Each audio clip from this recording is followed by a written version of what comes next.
Shadows tell stories. Paranormal M listens. Hauntings, curses, and unexplained events fill our path. Subscribe now. The darkness is waiting. The ghost beyond the walls.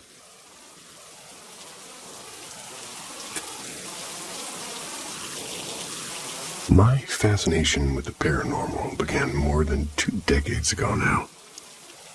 Back then, I was just a teenager.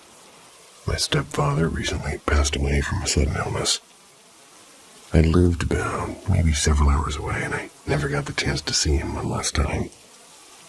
A few weeks later, I went to my sister's house to help watch over my baby niece.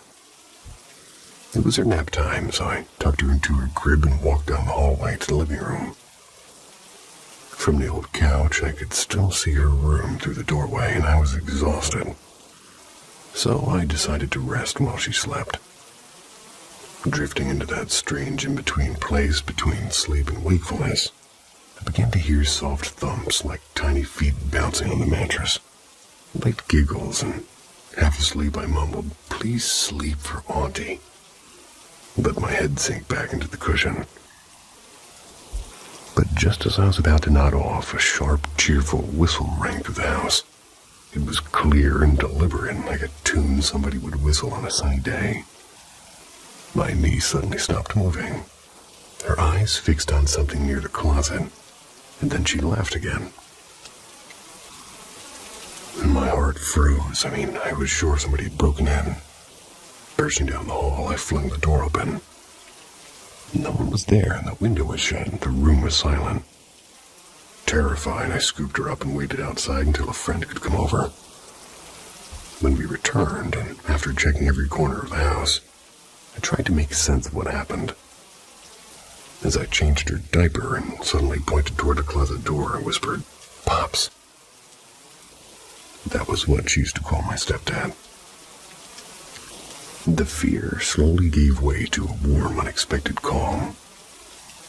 I knew then that maybe he had come to say goodbye. In the years that followed, I found myself seeking more, and I wanted more proof, more signs that the world wasn't as simple as it seemed. In my early 20s, my husband and I became close to one another couple who shared that same curiosity about the paranormal. In our town, the local cemetery was notorious for ghost stories. It stood beside an old psychiatric hospital, surrounded by government buildings with bright buzzing lights that contrasted with the darkness of the graves. One chilly night after work, they picked me up for our very first ghost hunt. The moment we stepped onto the path between the gravestones, the air felt different and heavy and electric. I brushed my face, and I thought I was walking through spider webs, though there actually was nothing there. We wandered for a while until we reached the back of a cemetery near a small ivy-covered hill. A chain-link fence separated us from one of the lit-up state buildings beyond. And that's when we saw him. A figure in what looked like a bulky uniform was walking slowly along the fence. The parking lot lights cast him in a sharp outline, but I couldn't see his face. He held a flashlight pointed to the ground, moving it in a steady rhythmic arc. I stood at the top of the hill, and sure, we were about to be caught trespassing, but then without warning he stopped, turned with uncanny precision, and raised the flashlight toward us in one swift mechanical motion. Even then I saw no features. No face, no breath, just a shape. The move told me everything. It was not a guard, and yet he was as solid and real as anyone I'd ever seen. It was unsettling, yes, but also thrilling. It was exactly what I'd been looking for. That night only deepened my belief that the world is layered with mysteries that we can't always explain. My passion for the paranormal has never left me, because I truly felt there's more out there than what meets the eye.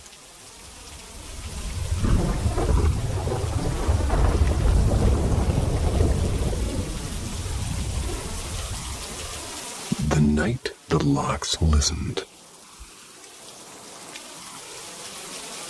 Okay, so for context, as far back as I can remember, I've always ended up living in places that had, well, let's just say uninvited guests. When I was younger, I'd tell kids at school about lights turning on by themselves or random knocks at night. Everyone just thought I was trying to be creepy for attention. Anyway, when I was around 13, I moved with my grandma to this old house near the pier in downtown Huntington Beach, California. And right from the start, weird things happened. Like objects sliding across counters when no one was near, or bathroom mirrors fogged up with handprints after showers. Lights that flickered in perfectly timed rhythms, unlike my voice. And I swear I'm not making this up. I've had way too many of these moments not to believe something's there. Halloween night 2015. Back then I had a small but tight-knit group of friends as we were just starting high school. Most of them thought my ghost stories were just for laughs. Except for my best friend at the time. She believed me, though she'd get spooked every single time I shared something. So on Halloween night 2015, I invited them over. They weren't exactly trick-or-treating, at least seriously. Just roaming around collecting a little candy for nostalgia. Then heading back to hang out on my rooftop deck.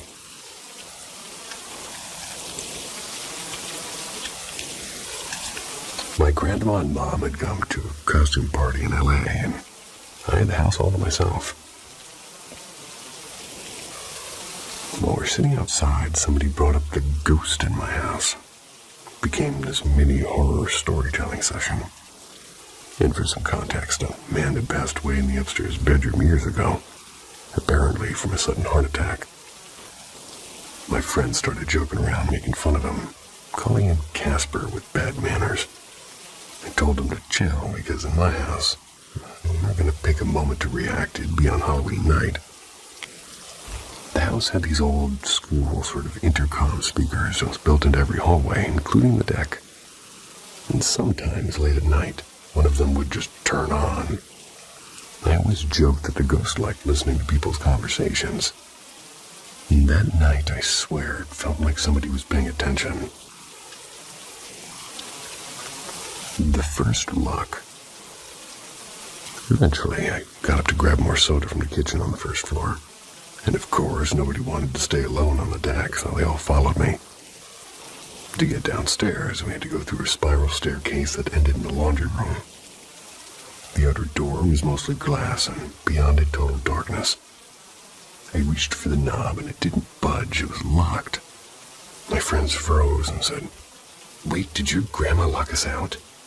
One of them said. But she'd been gone for hours. I FaceTimed her just to prove it, and she confirmed no one locked anything. Their faces drained of color, and I reminded them of what I'd said earlier. I told you not to mess with him. Half joking, half dead serious. I told them to apologize to the spirit, and they muttered a shaky sorry. And click, the knob turned. But the deadbolt was still stuck. I told them, say it like you mean it. And the second their apology sounded real, the deadbolt unlocked itself. Round 2. We stepped into the laundry room, nervous laughter filling the space. And of course, they started making jokes again. Before I could even finish rolling my eyes, click, the lock behind us clicked shut. This time, no one laughed. They apologized faster than I'd ever seen anyone apologize. And a few seconds later, the door unlocked smoothly, like nothing had ever happened. My friends bolted straight out of the house, swearing they'd never come back, and, well, guess what? They didn't, and, well, the rest of the night, I wasn't scared. I'd grown used to weird things. I said out loud, "Thanks for backing me up, buddy." Laughed a little bit, grabbed my soda, threw on some horror movies. The rest of the night was weirdly calm, almost like he was satisfied with the lesson that he just taught them. And, well, I don't know if my friends remember the night clearly or if they just shoved it deep down and never spoke of it again. But to me, that night was a perfect 10 out of 10 Halloween. Happy. Probably at this point way late Halloween, guys.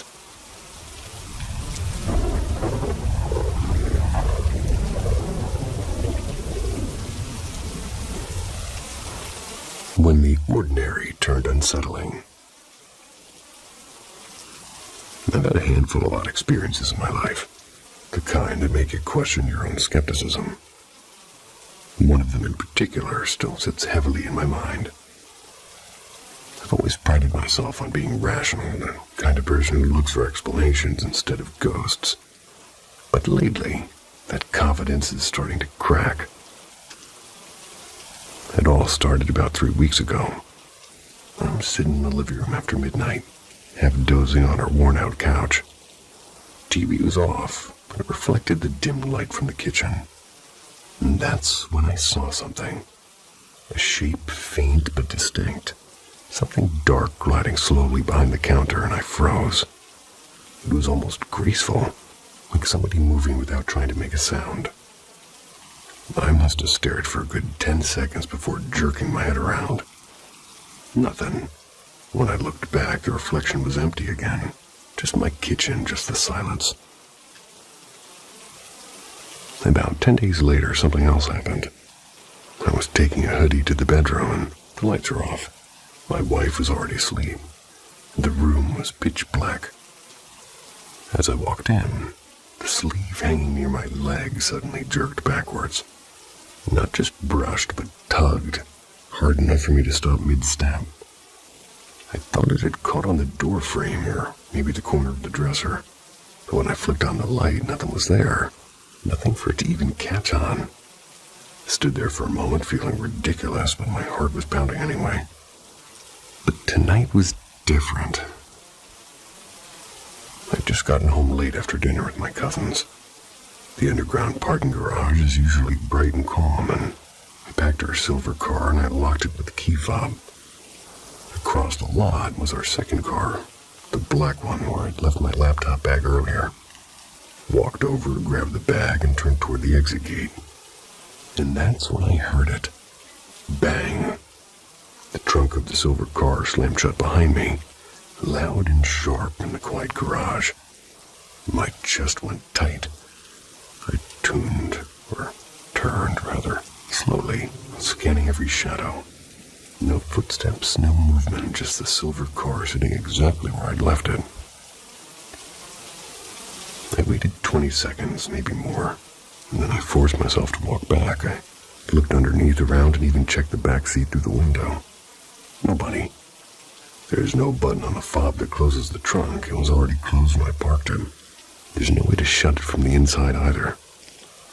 I'm not that type to panic easily, but I won't lie. I gripped the flashlight like a weapon, made sure nothing was lurking. These things don't happen to me often, or at least they didn't. Never thought of myself as somebody who experiences paranormal stuff, but now I'm not sure what to think anymore.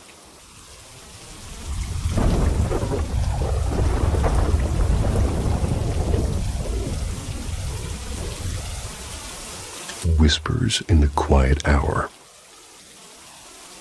Last night, between 2 a.m. and 3 a.m., I walked softly through the hallway and took pictures of my daughter's office and bedroom. She was 34 when she passed away suddenly in her sleep because of a heart condition. It happened last March. She lived with autism, anxiety, and bouts of depression. When she became an adult, we decided that living together would make life a little gentler for both of us. And ever since she's been gone, I often feel, not just think, but know that she still lingers here sometimes. I thought maybe if I took some pictures, I might catch a sign or a soft glow, a spark or something. Apparently, I had the live setting turned on my iPhone. When I replayed the photos, there was movement in places where nothing should have moved. In the office, a faint static sound whispered through the speaker, and the lamp's light seemed to dim. Then it flared softly like it was breathing. And then, in her bedroom where she passed, the tiny ceramic nightlight on her dresser pulsed as if it were plugged in. It was not plugged in. For a moment, I was wondering if exhaustion was playing tricks on me. Later that evening, my friend came over. Asked him to look at the pictures, and without telling him what I had seen. So he's a skeptic, so he started listing logical reasons. He said maybe the static came from the vent system, but that was off, and the lamp he thought might have caught some kind of camera glitch.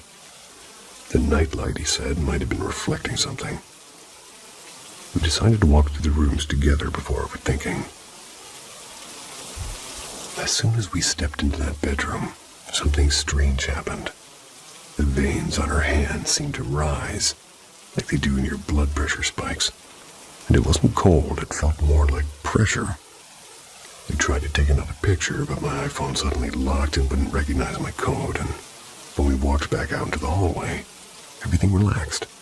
The veins settled, and my phone worked again like nothing had happened.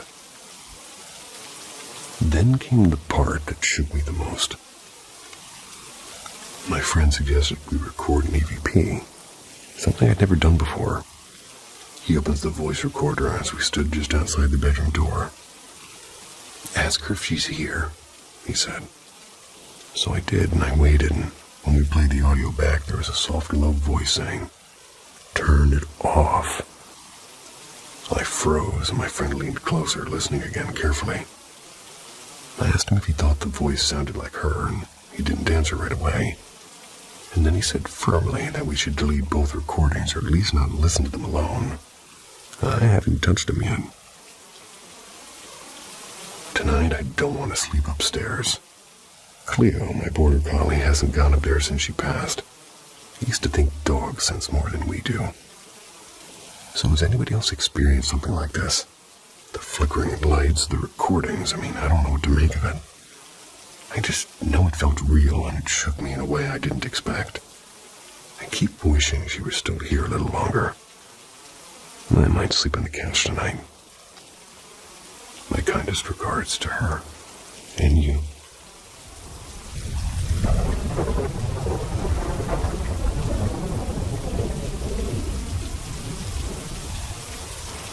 Whispers along the hallway. Before I get into everything that's happened, I should mention I've dealt with sleep paralysis for about 4 years now. It's never been fun. But up until moving into this flat, it was always something visual, never anything that felt real. My boyfriend, on the other hand, has never had any paranormal experiences at all, but what's been going on lately has left both of us uneasy. From the very first week, there were small oddities, we can call them. We'd hear soft thuds like something light dropping onto the floor and rolling into the corner of a room. Yet every time we checked, nothing was out of place. In the few nights, there was a low, dragging sound. It was along the hallway wall, like a heavy cloth being pulled. But when we opened the door, nothing was there, and the sensor light outside remained dark, as though nothing had passed. And one thing that still unsettles me is this string of tiny bells that are hanging from our living room window. And every so often, even when the air is completely still, we hear them. They're rattling sharply, almost violently. It's never a soft tinkle. The bells swing side to side, not back and forth, making a harsh tapping sound against the glass. When we tested everything, windows closed, heating off, vents blocked. Still, it happens. And always when we least expect it. Not long after moving in, my sleep became a disaster. Working part-time night shifts meant I'd be used to sleeping during the day, but here, even night sleep was fragmented. When I did manage to drift off, the nightmares were brutal and vivid enough to make me cry the moment I woke up.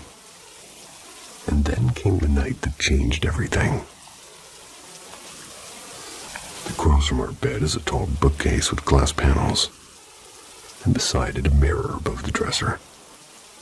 I was in sleep paralysis, frozen but fully aware, and in the reflection of the mirror I saw my boyfriend, who wasn't even home. They walked behind me. I didn't see him in the room itself, only in the mirror. The figure stopped behind the dresser and then disappeared out of the mirror's edge. Seconds later, something tugged sharply at the bottom of the blanket, like a hand snapping it downward. That had never happened to me before, and it jolted me awake with my heart pounding. Another night he was stuck in traffic after a long shift. I went to bed early, and at some point I remember him walking into the room, dropping his bag, and we talked sleepily for a few moments. I even remember the warmth of him lying beside me. Hours later, he woke me up as he entered the bedroom for real, still wearing his work clothes, carrying dinner. I just stared at him, my mind spinning. He swore he had just arrived home, and I had no idea who or what I spoke to earlier. The worst moment came unexpectedly. I was tidying up while chatting with him. When I turned toward the hallway, I saw a shape, not a blur, not a shadowed trick of light. It was a clear, solid outline of a child crouched directly behind him. It wasn't moving, it was just there. I bolted into the bedroom and locked the door, shaking so hard I couldn't even breathe properly. The following weekend, my stepmom, who was deeply spiritual, by the way, they run a small Reiki and tarot practice. They came to cleanse the flat, and she brought sage, black tourmaline, and murmured something under her breath as she moved through the rooms. I noticed she passed my boyfriend's side of the bed, asking quietly which side he slept on. She didn't explain why, and at that moment I really didn't want to know. Since then, the activities died down a little, but the occasional odd sound or swinging bells, but can't ignore the thread that seems to lead back to him. The mirrored figure, the strange doubling of his arrival home, the silhouette behind him, and even my stepmom's reaction. I did some digging online. I found a mention of an old underground water channel, supposedly runs beneath this area. Some local folklore connects them to thin places, as they call them. Spaces where the barrier between worlds is weaker. Whether that's true or not, I still have no solid answers. All I know is this flat feels different, and not in a way I can just shrug off.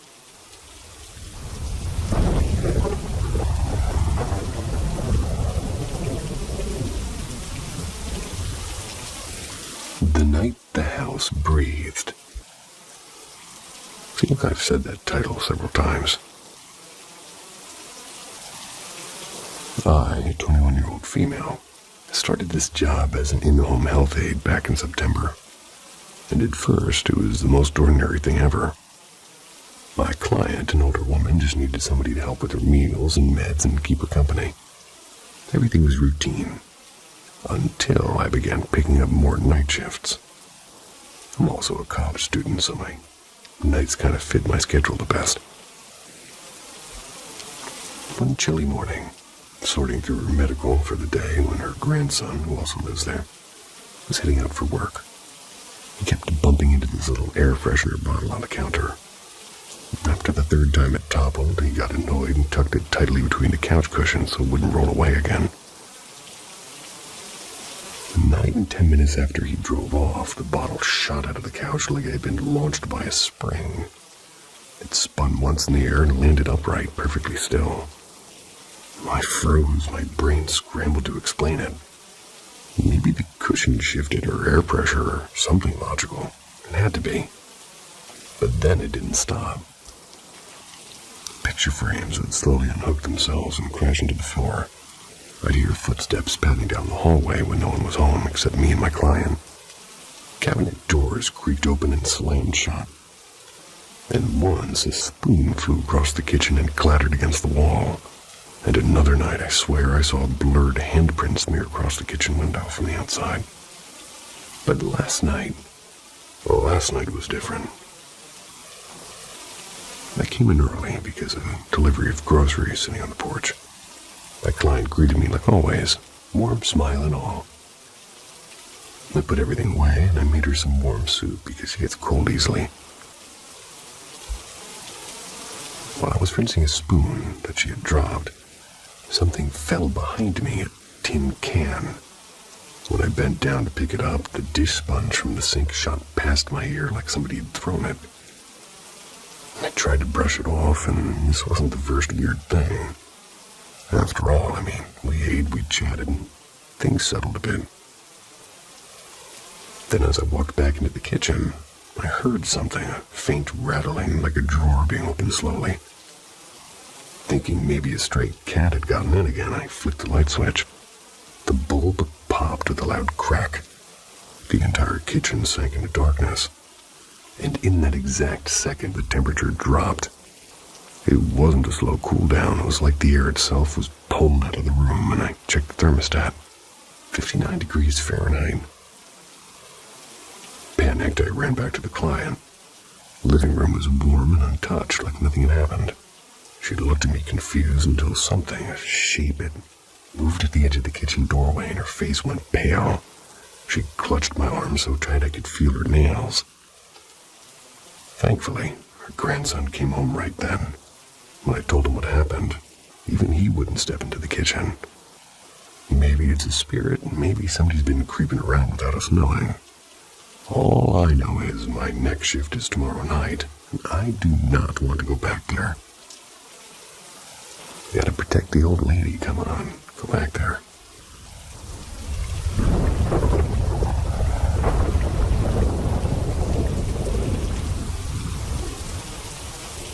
The quiet woods.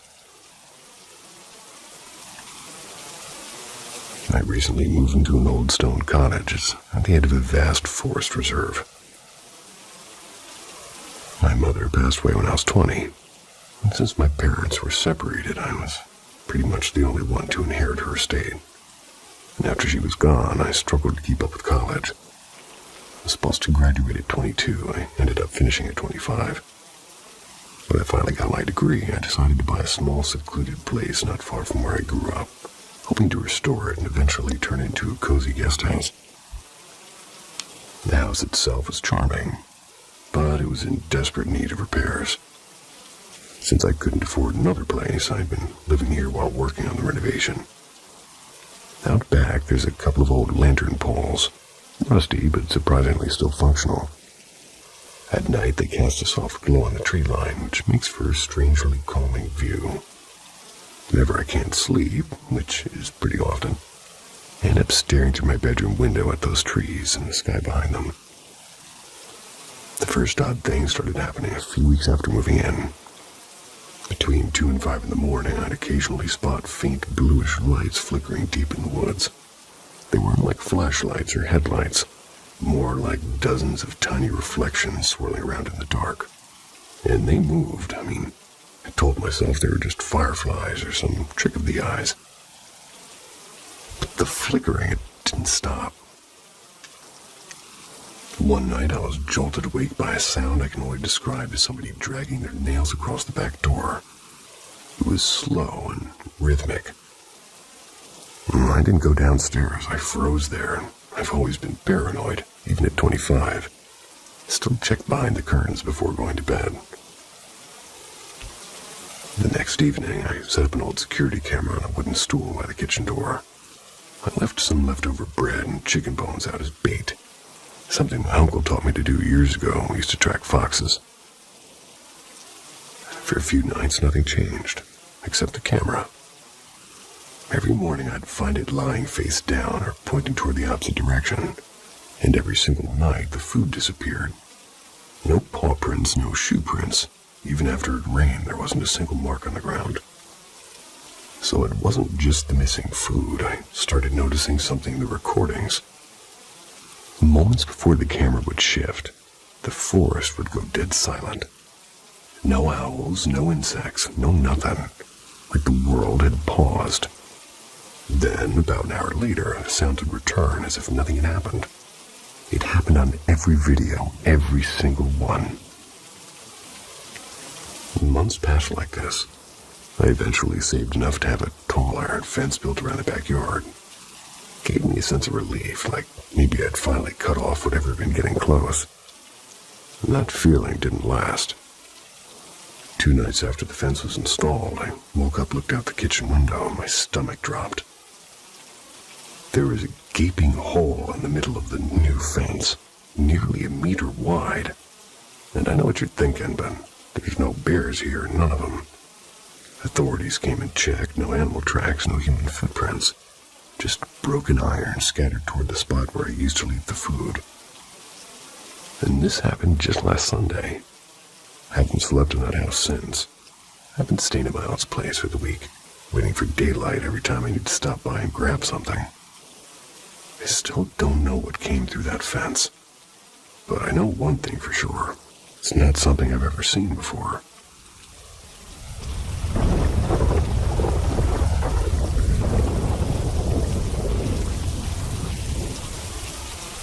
The night he knocked.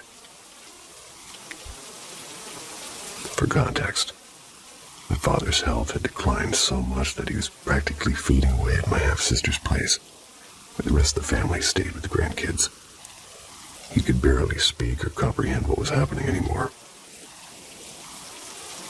Yesterday, when I was home alone, he passed. The funeral team came to take him away. We planned on cremation, and that night I did manage to sleep until around 4 a.m. When I finally did, I experienced one of the worst night terrors I've had in years. It wasn't just one nightmare. I kept falling into what felt like endless loops of waking up inside the dream. False awakenings, maybe 20 of them. And in every single one, my father's spirit was there and talking and watching, reaching out. And I woke up shaking, barely an hour of sleep. And right before I actually woke up, my phone buzzed twice. One text from my brother and one from my mom, and both just said, yes. I always keep my phone on silent, so this wasn't about sound waking me up. I knew it wasn't a delay either, because I'd been on calls and texting a friend almost all night. Felt like something had pushed through at that exact moment. When I stepped out of my bedroom, I whispered, "Dad, if that's you, give me a sign." Almost immediately, I heard a soft creak from the hallway. The air felt colder than it should have, and in his old room, the small lamp I'd left on was suddenly off. I switched it on again and asked once more. A couple of knocks answered me, and my chest tightened. Walked into the bathroom, still asking for another sign. The light above the mirror flicked on and started flickering like crazy. I backed away trembling. I lit a cigarette and called my brother, but he just sighed and said I was overreacting. Hung up to go back to sleep. Then I called an old friend, someone who's always been the ghost expert of our group. Got out of bed without hesitation and joined me on Discord. We turned on webcams just in case. He suggested we start with a basic banishment ritual. Some old Latin prayers, too. And when we began in Dad's room, the already icy air turned even sharper. My hands were shaking so badly I almost dropped the candle. As we chanted, things started moving. Not dramatically, but enough to make it clear something was there.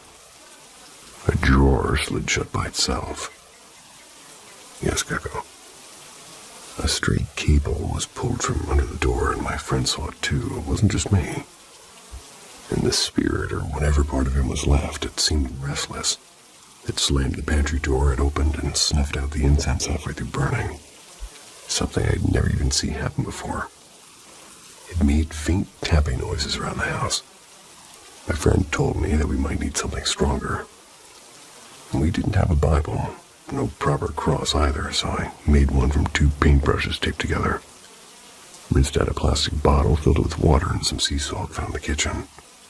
Figured it might work better than table salt.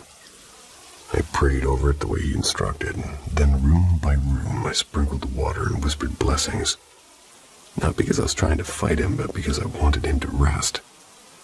I told him out loud I forgive him for everything, for the silence, for the distance, for the things he could never fix when he was alive. Slowly the house changed. The heaviness in the air lifted, and dawn began to stretch through the windows, warm and golden. Felt like he was still there watching, but not angry anymore. I promised him I'd take care of his grandkids. And Ginger, his little terrier who spent the night pacing the floor. I don't think I'll ever forget that night. The way light switches were flipping without a touch. The way cold wrapped around me like water. Maybe it was grief taking form, or maybe the spirit needed to say something before leaving. Either way, the house is quiet now, and that's enough for me.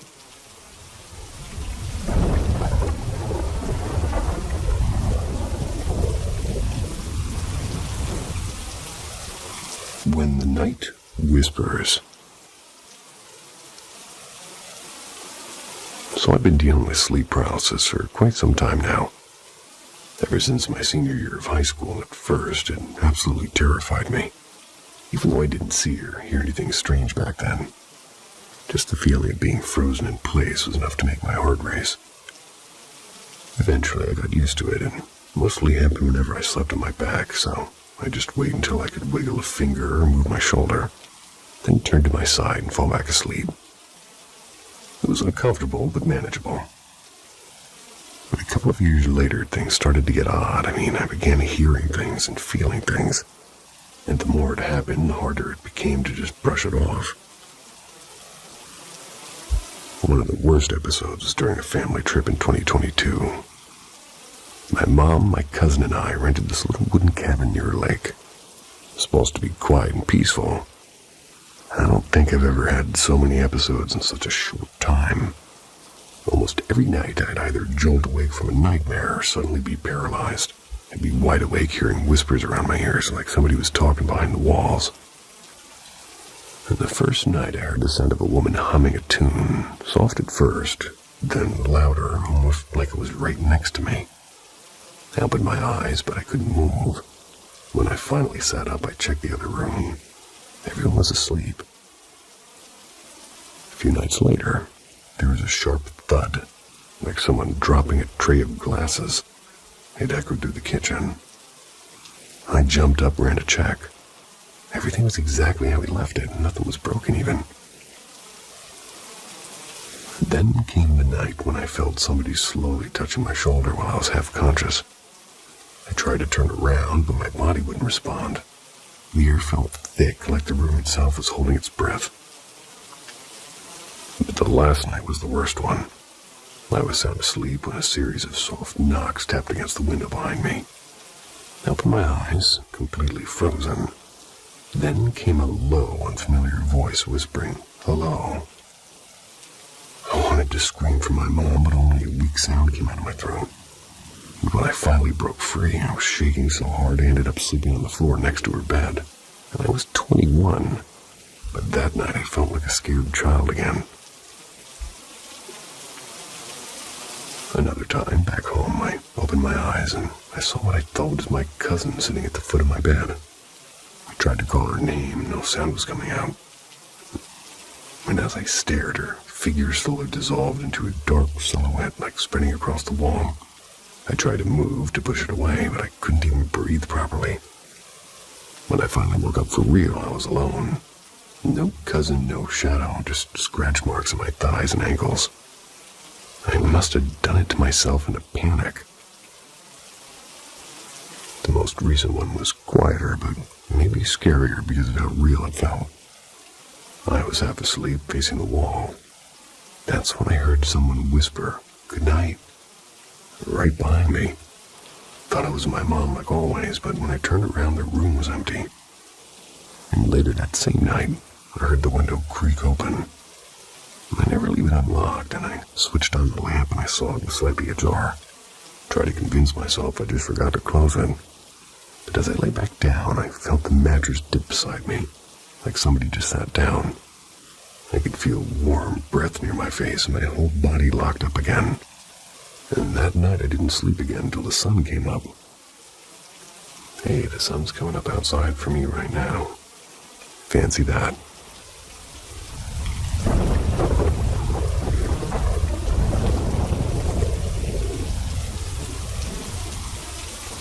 Whispers beyond the clearing. A little bit of background first. Before my great-grandpa bought the land, I think it was used as like an old scrapyard. And even now, we still stumble across shards of glass and rusty tire rims or random pieces of metal here and there. That's not really the part that unsettles us the most. What came before the scrapyard is a bit of a mystery. We've also dug up arrowheads and fragments of pottery and what looked like an old wagon axle buried deep in the dirt. Most of the arrowheads were found near the creek that runs alongside the field behind our house, or further in the thicket beyond. That's why it always felt strange to us. There's no record of anything ever being here, and the old wagon axle was found much deeper in the woods by my uncle. He dragged it out to the edge of the clearing, still propped up against a tree like some forgotten relic. Everything on the property seemed to lead back to that clearing. When I was younger, I used to see figures, just shadows really. They'd be drifting toward the trees or standing perfectly still facing the house. My mom told me I used to scare her half to death when I whispered, "The people in the clearing are watching us." And even now, on quiet nights, you can hear somebody softly calling your name from that direction. And if you glance out of the corner of your eye, you might catch a glimpse of those small...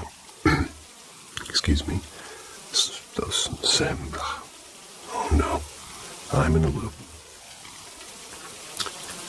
You might catch a glimpse of those same silhouettes. No one in my family goes near the clearing after dark anymore. It doesn't just feel eerie, it feels wrong. And as for our house, we built it ourselves, fairly new. You'd think nothing would be lingering here, but things happen. Once every single cabinet door in the kitchen slammed open at the same time, and another night, like a cast iron mug fell from a high shelf. But when we rushed in, it was standing perfectly upright in the center of the floor. A family friend who's sensitive to these kinds of things, you could say, tried to talk to whatever might have caused it. We didn't get answers, but the air felt heavy, and sometimes somebody will grab your shoulder or brush past you. And when you turn, no one will be there. There's the occasional knock on a wall or door, though it's rare. What's not rare is the feeling of being watched. It clings to the house like damp air. Up in my loft tonight, I hear footsteps inching closer to my bed, even though the ceiling isn't tall enough for anyone to stand.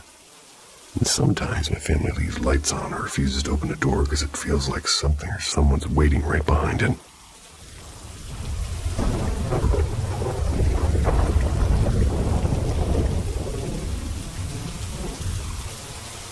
Whispers between the mirrors. I just started my first year at college, moved into one of the older dorm buildings on campus. My room's layout is a little strange. It's meant for 2 people. The beds are separated by a narrow partition wall. What unsettles me most, though, are the 2 massive sliding closet mirrors that face each other directly by the door. When I walk in, it feels like I'm stepping into some kind of endless reflection. Even in the daytime, it's unnerving. The first term went by fine, more or less. Classes and friends and late-night study sessions. But every so often, I'd get this sharp, cold sensation on the back of my neck, like somebody's standing right behind me. And my desk is positioned facing the wall across from the entrance. My back's always to the door. At night, I can't stand having the entryway in darkness.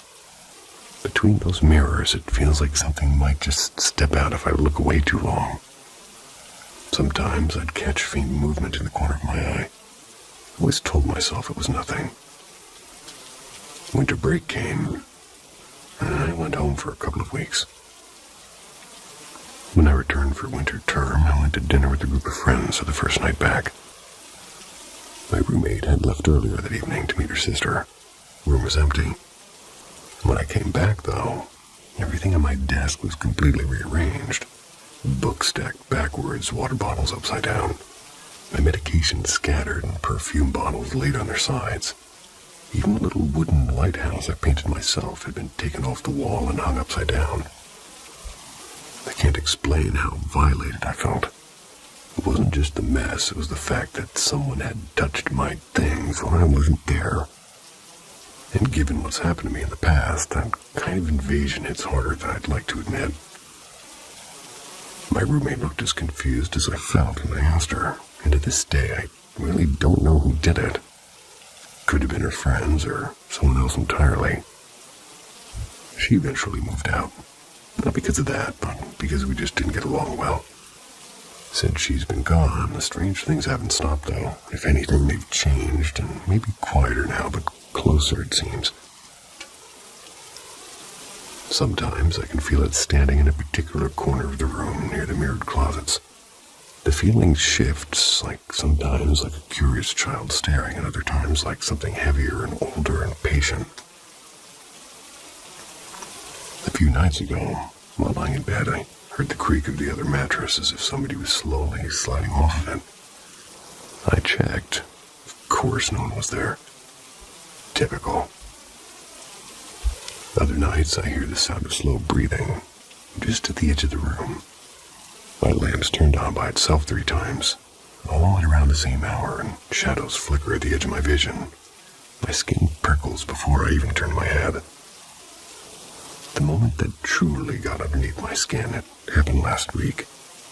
I was folding laundry on my bed, making neat piles, and out of nowhere, a single clear thought slammed into my head like a voice I didn't own. Behind you. I froze, like for a full minute I couldn't move. My heart felt like it was trying to climb out of my chest. And now I have my own night routine. Not really because I want to, but because I need it. The mirrored closet doors must be shut completely. I leave the hallway light angled toward the entrance, and I check the bathroom with a flashlight before switching on the overhead light. I've never been afraid of the dark before living here, but something about this room feels wrong when the lights are off. And I feel ridiculous talking about it. It's just like some overactive imagination stuff. But I've never been this unsettled by anything in my life. And that's everything so far. So far, so good.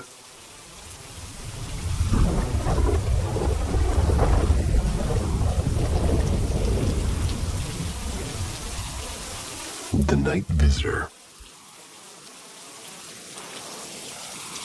In early December last year, on the 5th night after our wedding, I learned what it truly means to feel terror in your bones. It's not just fear in the mind, it's a crushing, icy weight pressing against your chest and cold, invisible fingertips sliding slowly down your spine. A few months earlier, my wife-to-be had started having strange dreams. She described a small, hunched creature covered in coarse reddish fur with a child's body and an old woman's face. It spoke to her in a language that she didn't yet really know, but somehow understood. She was certain the creature came from beneath the ground, and strangely enough, within the same week, her younger brother began seeing the same figure in his dreams. It whispered foul, wicked things. When they moved to a new apartment, the dreams vanished. But on the 5th night of our marriage, I woke up abruptly to find my wife sitting up, like sort of upright in bed and half laying down. They were staring past me with wide, terrified eyes. "There's someone behind you," she whispered. The door was locked from inside. At first I thought she was still dreaming, but when I turned, the air in the room felt heavy. I checked under the bed and inside the wardrobe and behind the curtains, and nothing. She described what she saw. A figure around 4 feet tall, wrapped in something like a black cloak, its shoulders sharp and narrow, its hair long and gleaming like polished coal. But the face, she said, was unmistakably human. When I noticed her gaze, its expression changed, almost startled, as if it hadn't expected to be seen. I held her close, convincing myself it was a lingering nightmare. We eventually fell back asleep. The next night, something happened to me. As I slept, a sound began, not from the room, but from inside me. It started soft, like a murmur, then grew into a deep, thunderous chant.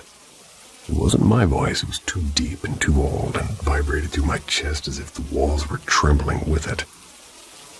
I woke up sitting bolt upright, my face buried in the blanket. And that's when the cold hit me, like something invisible pressing down on me, freezing my chest and spine. I couldn't move, and all I could do was force my mouth into kind of recite the Tasbih in my own voice, louder and louder. Recite the Tasbih. Until finally, with trembling hands, I pulled the blanket from my face, and my eyes went to the left toward the dresser, and every part of me knew that that's where it had been standing. I grabbed my wife's hand, and we fled the room, refusing to return until sunlight bled through the curtains. Why is sunlight always bleeding? Later, she told me I'd been kind of whimpering before I began to recite. She said it sounded like I was seeing something that wasn't there, and she herself had stayed hidden under the blanket, frozen until I urged her to join me in the prayer. And from that night on, something, whatever it was, began kind of waking us up almost at exactly 3 a.m. each night. And the fear has lessened over time, but the presence remains. We both wake at the same moment, as if nudged by unseen hands. We lie still, faces buried under the covers, hearts hammering. And on some nights when the feeling isn't as strong, I dare to lift the blanket and look. Never anything there. But other nights it's unbearable. We curl up, we're turning our backs on the edges of the bed and wrapping ourselves tight. And in those moments, I swear I feel someone standing right beside us at the edge. Sometimes the corners of the blanket twitch, as if tugged gently, and that soft, almost deliberate tugging more than anything else nearly unravels my mind. I still don't know what haunts us, because in daylight I promise myself I'll face it and fight it and banish it. But every night when the hour returns and the air grows cold, all courage leaves me. All I want then is for the night to end.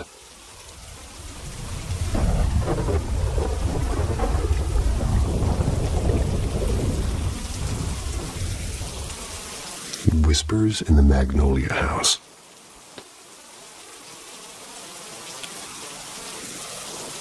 I was forced to leave my mother's house just a few weeks after my 18th birthday.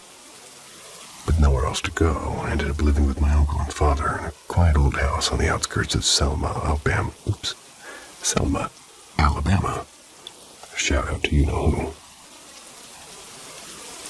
It used to belong to my great-grandmother before she passed, but carried a reputation that everybody in town seemed to know. People said the house had a past soaked in shadows and had once stood as a slave house. And later, according to rumor, a woman who practiced witchcraft living there alone for years. My father once told me that her rituals were so strange that even the trees around the house grew twisted. Growing up, my family shared eerie stories about the house. They swore they'd heard footsteps in the hallway and doors creaking in the dead of the night. I didn't believe any of it. Thought they were just being superstitious and moved into my dad's old room, the one with the view of the front yard. And the first night, my father gave me a strange warning.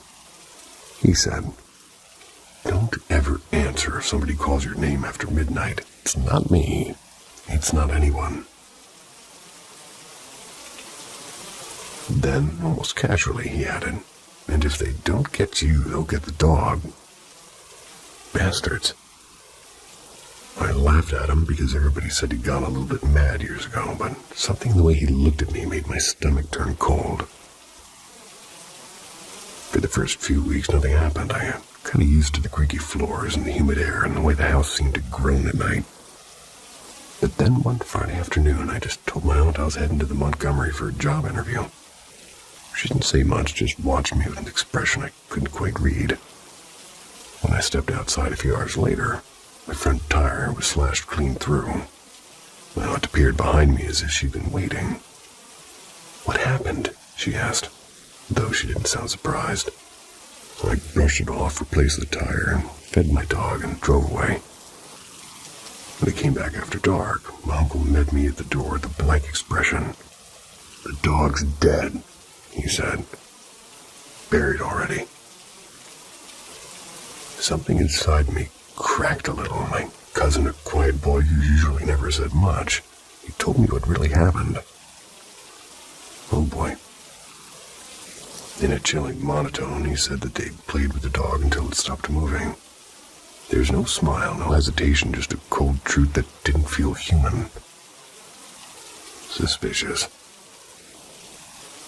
The next morning, my father showed up, and as if he'd already knew this, and "I told you they'd take him. I saw your uncle talking to some folks who mess with bad spirits. You need to get out before they turn on you." That night, I was half asleep when I heard somebody call my childhood nickname from outside the door. It was my father's voice, warm and familiar, and my hand on the doorknob when I remembered his warning. I froze, but I opened the door anyway. Nothing, just the soft rustle of the trees in a dark yard that felt wrong. 2 nights later, something woke me at exactly 3 a.m. A low hum was filling the room, followed by the sound of wings beating above the roof. And when I stepped outside, shadows darted across the moonlight. The moon itself looked swollen and too close, like it was watching me. I didn't sleep the rest of the night. When the job offer finally came through, I was ready to leave for good. I packed my things, sat on the bed for a last deep breath. And that's when it happened. A hand, cold and invisible, yanked my hair so hard I almost fell off the mattress. I didn't stop to look. I left the house in the middle of the night, headlights cutting through the fog, never looking back at the porch where shadows seemed to move.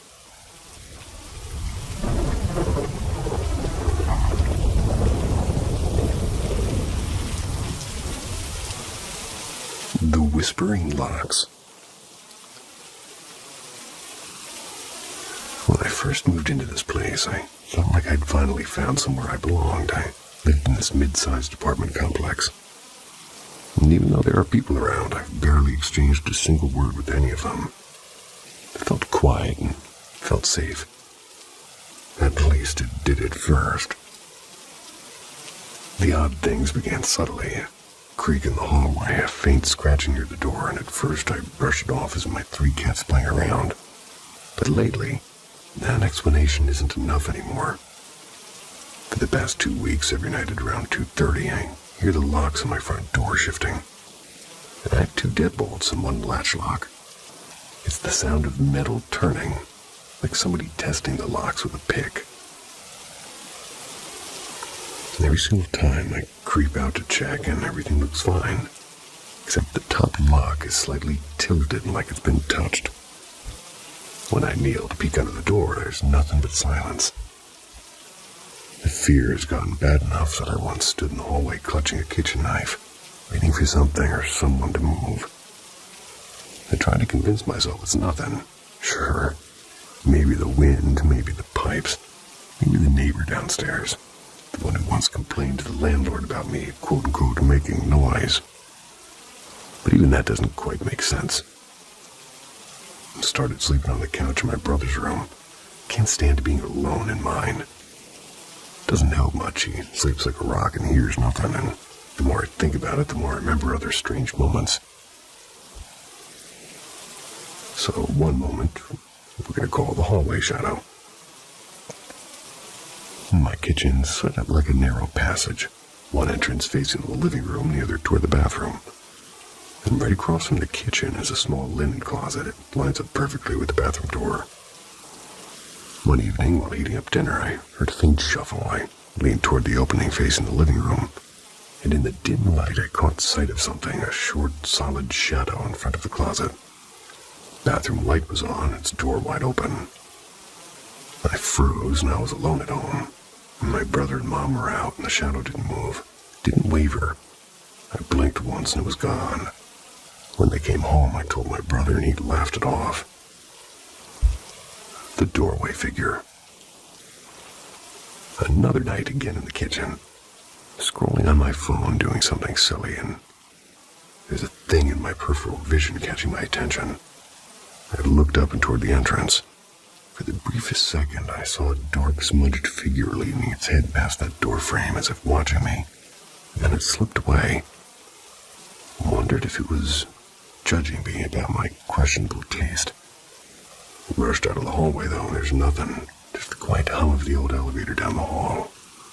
And that weird little boom sound that happens when you're watching TikTok too much. Those are the clearest moments I can remember. And there have been other things, like soft footsteps when no one's there, and something falling without explanation. The latch trembling as if brushed by a hand. My brother isn't bothered. My mom doesn't believe me. And I used to love the weekends. Now I seem to dread them. Weekends mean I'm home more, and that's when the locks start whispering again. More like jangling. We'll go with whisper, why not?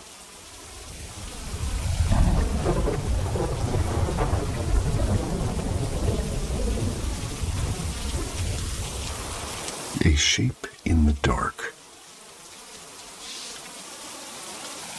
I moved in with my best friend a little over a year ago now. She rents this old mobile home. It creaks and groans at night like it's alive. When I'm trying to sleep, it often sounds like someone is slowly walking around in the living room. I usually just pull a blanket up over my head and ignore it. Never mention it to her. She jumps at shadows. But last night felt different. I wasn't even in my bed yet. At around midnight, I stepped out of my room for a smoke. Then I went to the bathroom. And just as I reached for the bathroom door to go back, I clearly heard footsteps moving across the kitchen floor. I figured it was just her rummaging for like a late-night snack. But when I came out, everything was still. Kitchen light was off, no movement. I peeked into her room, and she sleeps with her door open, by the way. I saw her curled up in bed and breathing steadily. For a second, I thought we might actually have someone inside the house. The footsteps had been that loud. But then I remembered our German Shepherd. There's no way he'd sleep through a break-in, so I pushed it aside and went back to my room. The moment the door clicked shut behind me, the footsteps started again, heavy and slow. This time they moved away from the kitchen, heading toward her room. I almost opened the door to check, but if I didn't see anything the first time, why would this be any different? I decided to let it go. I didn't think about it again until tonight. So just before she went to bed, she suddenly turned to me and asked, "Do you ever, I don't know, see shapes of people in the house or hear weird noises?" And that question froze me. I asked her why. She told me that last night she woke up in the dark, saw the figure of a man standing beside her bed. Not moving, but watching. She said it looked like he had either a turban or a big knot of dreadlocks on his head. She wasn't terrified, but unsettled, like her brain wasn't fully awake. She just squeezed her eyes shut and hoped it would be gone by morning.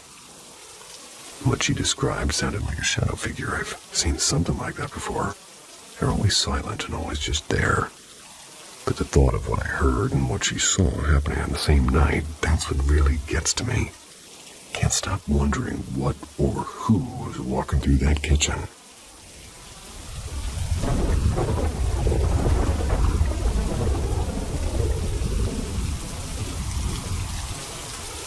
The Silent Way. This may not seem bone-chilling to adults, but to my 11-year-old self, it's the kind of fear that lingers in your chest long after the moment passes. And if the tag isn't quite right, I apologize in advance. I'll start with a little bit of background, because honestly, I've always loved that part of the story. My hometown grew slowly, but pretty steadily. It was founded in 1894. It sits between a college town and a state capital, with a long stretch of highway slicing through its center. It's a lovely place. Tree-lined streets, quiet neighborhood, an old train station that no longer runs, and community where everybody knows each other's favorite pie flavor. I like that. The high school was overcrowded by the late 90s. They built a newer, bigger one in 1970. What? The high school was late 90s. What is happening? Wait a minute. Sorry, the pedanticness in me is getting overwhelmed. The high school was overgrown by the late 1990s, so they built a newer, bigger one in 1970. Well, anyway, over time, 2 more high schools popped up on the west and south edges of town. The old one, the original brick building with creaky floors and ivy climbing up its walls, was turned into a public rental space. Businesses, small cafes, hobby classes filled its empty rooms. Some stayed, some vanished like fog. And one of those businesses belonged to a local artist who rented out several classrooms for her studio and art lessons. After I showed a growing interest in drawing, my mom signed me up for classes. I'd never stepped inside the old high school before, but the moment I did, something about its dusty hallways and echoing stairwells felt both strange and inviting. My teacher, let's call her Clara, what do you know? They were warm and funny, and I took private lessons after school. Often just the two of us in a room that smelled faintly of paint and pencils and old wooden floors beneath her feet. I trusted Clara completely. After all, I'd had a bearded dragon going by the same name that wore a pretty big necklace. So we'd talk about anything, books and dreams and little mysteries, and must have mentioned my early childhood obsession with ghost stories and lizards. She eventually told me something that made me lean in closer and said, "This building has visitors." One afternoon, I noticed this note, and it was taped to the wall behind her desk. The sword out the wing. Curiosity got the better of me. When I asked about it, she chuckled and said, "It's just the east wing. We call it the silent wing because, well, you'll see." She agreed to take me there. The moment we stepped past that last lit hallway, the air changed. The silent wing was darker and colder. The fluorescent lights that worked everywhere else in the building, they refused to work there. Clara said electricians had checked many times. Wires were fine, circuits fine, but the lights just won't stay on. The storage room that she unlocked at the end of the corridor is the strangest of all. Windows had been blacked out with thick paint, some shattered and boarded, and inside old lockers leaned against desks with missing legs and cracked chalkboards. There's filing cabinets that had rusted shut. It felt like stepping into a forbidden lung of the building, a place that no longer breathed. Clara's voice was calm, but she lowered it slightly as she told me, "There's an old caretaker who likes this room. He's not the friendly kind. Don't worry, though. He minds his business as long as we mind ours." I laughed kind of nervously, pretending that I wasn't unsettled, but oh boy was I. A few weeks later, during one of my last classes there, painting a mural online that Clara had sketched. She was next door in a meeting, but told me to call if I needed her. The building was unusually quiet that evening. The wind outside pushed against the windows, making the old frames creak. My brush moved slowly across the wall, red into orange and orange into gold, and that's when I saw it. Out of the corner of my eye, at the far end of that hallway stood a shape. A man, but not fully grainy, like somebody had drawn him with static. The air prickled on my skin. He was standing in front of the silent wing. I froze, I looked up, nothing there, and I told myself I imagined it. But a few minutes later, he was there again. Same place, same greeny outline. Turned my head fully this time. Gone, just a dark hallway. My chest tightened, and I had seen shadows before, sure. Reflections or streaks of the light. This one was a bit different. My body reacted before my mind did. My hands went cold, the back of my neck prickled, and my breath shortened. Fear like this doesn't just like a jump scare, it sinks into your bones. I rushed to find Clara, and when I told her, she didn't laugh. She didn't tell me it was nothing, and instead her face tightened in quiet recognition. She whispered a few words into the empty hallway, almost like a warning or a request. She didn't explain. I didn't ask. A few years later, Claire moved her studio elsewhere. My mom said it was because old buildings weren't really that safe. Never found out if she meant structurally or spiritually. But to this day, when somebody mentions that part of town, I still remember the static man at the end of the silent wing watching me.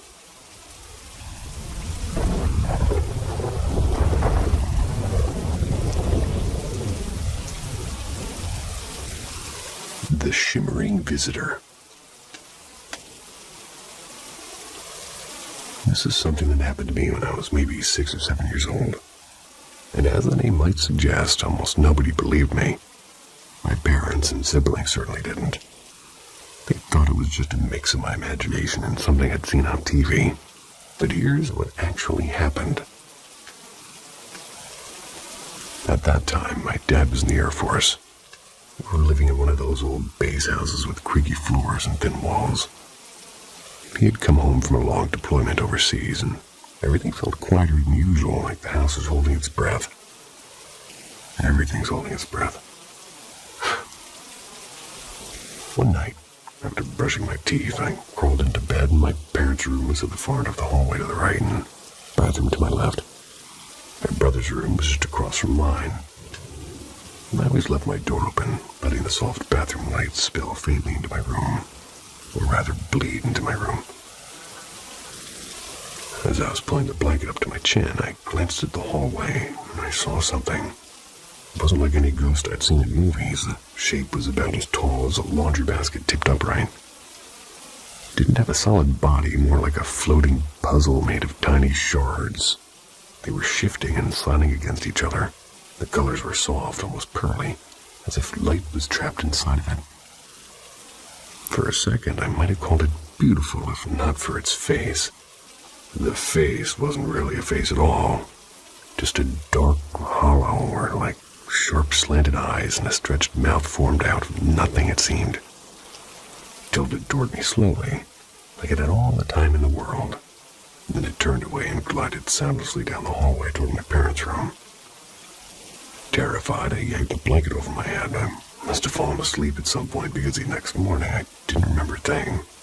Not until I was back in bed that night. As soon as I lay down, the memory came rushing back to me. I told myself I wouldn't look. I did, though, and I always did. And there it was again. Same strange shimmer, same slow turn, same silent drift into my parents' room. And every night for nearly a week, same thing happened. I would see it, hide, forget, and then remember. One Saturday morning, I woke up, and for once the memory didn't fade with the daylight. I ran straight to the kitchen to tell my mom everything, how it looked, how it moved, how it never made a sound. I told her it reminded me of a ghost I'd once seen in a cartoon. She just laughed and said that I'd been dreaming too much, but I knew what I saw. That night was the first night it didn't appear, and it never came back after that. Sometimes I wonder if it followed my dad home, like something that wasn't supposed to be here but slipped through anyway. Or maybe it was only ever in my head. Either way, I've never forgotten the way it turned to look at me.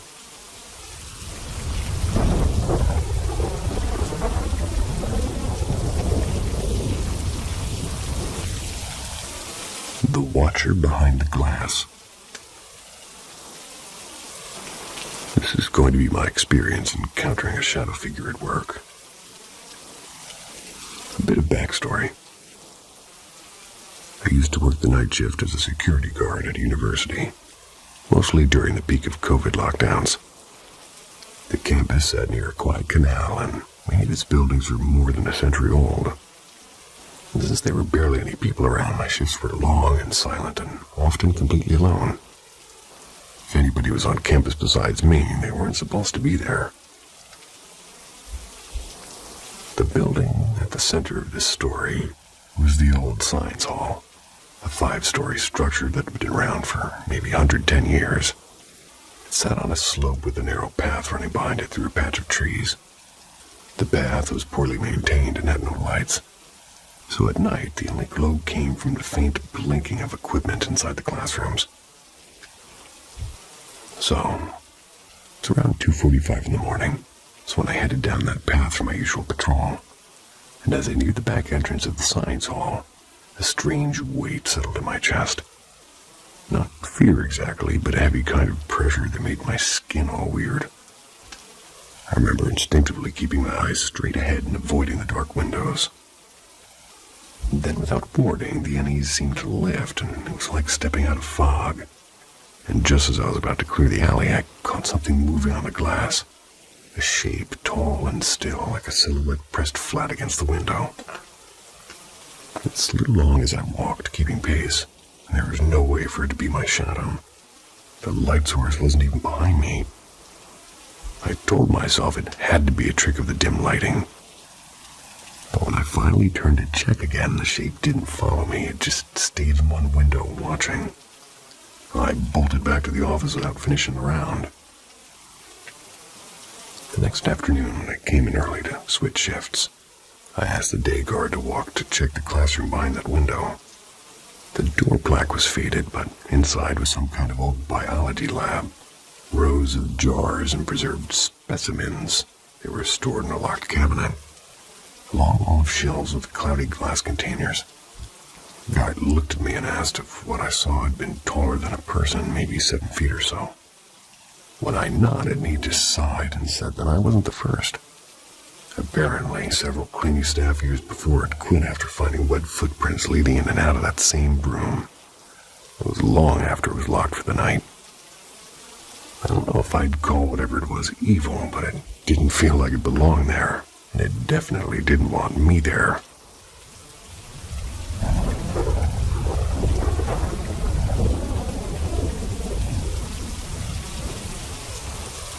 Whispers on the ceiling.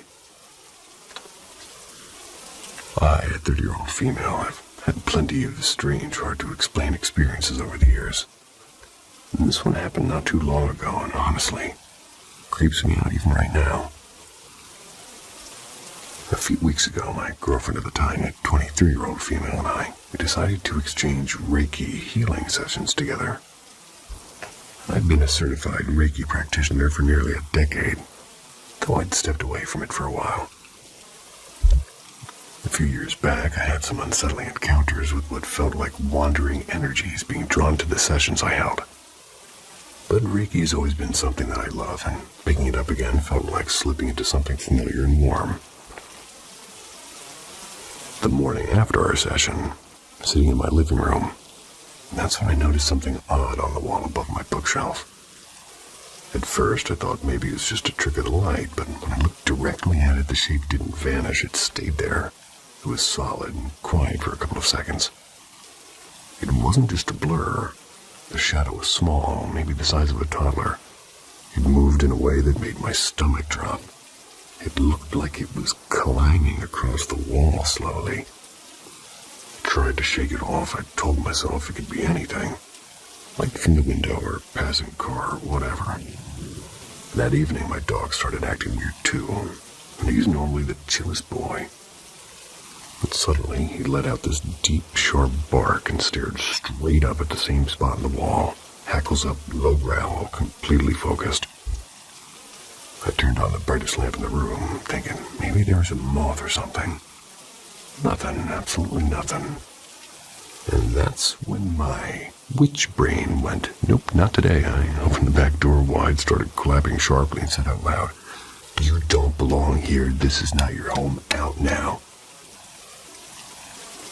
That was my rendition. I sprinkled a line of salt along the baseboard and whispered a short protection blessing I learned years ago. Within minutes, the air felt lighter. My dog relaxed. Haven't seen or felt anything like it since. And here's the thing I've learned over the years, like you don't owe wandering spirits your space or your energy. They can't linger without some form of permission, conscious or not. Once I got a spirit to leave me alone just by saying a clear, firm no and meaning it, we're stronger than we think.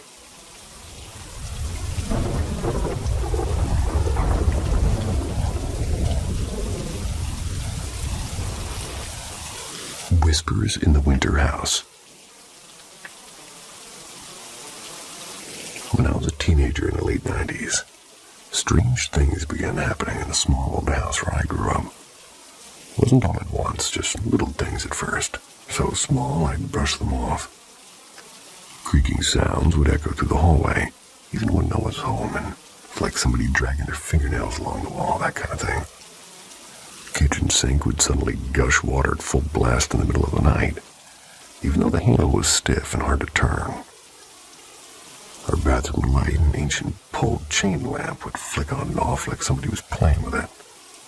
And once, on a windy night, I heard something rubbing rhythmically against the wooden wall just outside my room.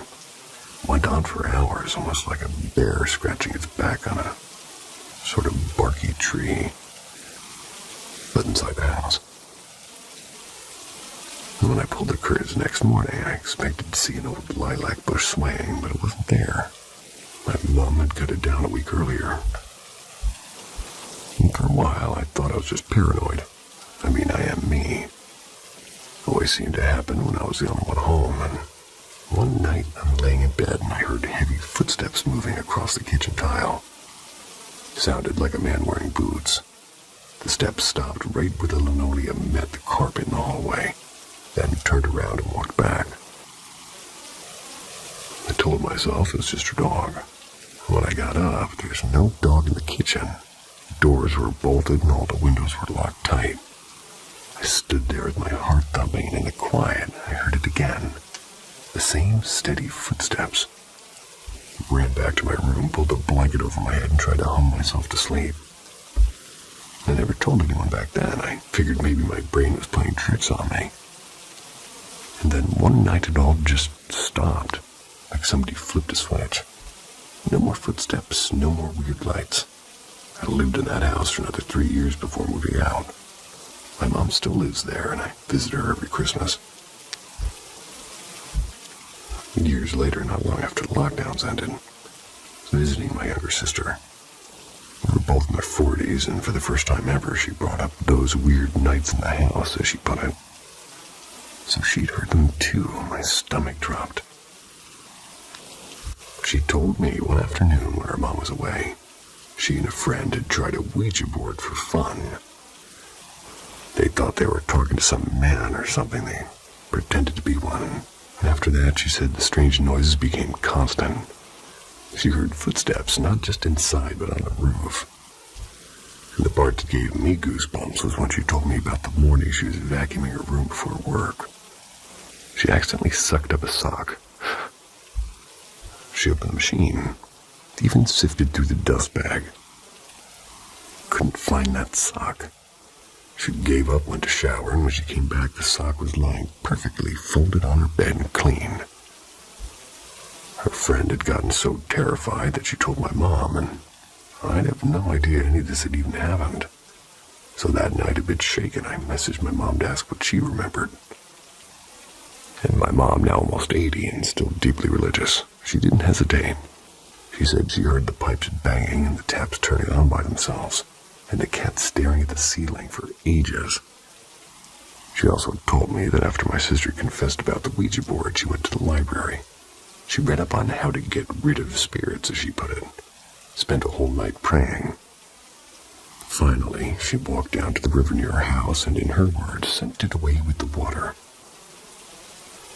I'd never known any of this. To me, it just stopped, and even now typing this out, I get chills, and it all sounds so impossible. But somehow, every piece fits.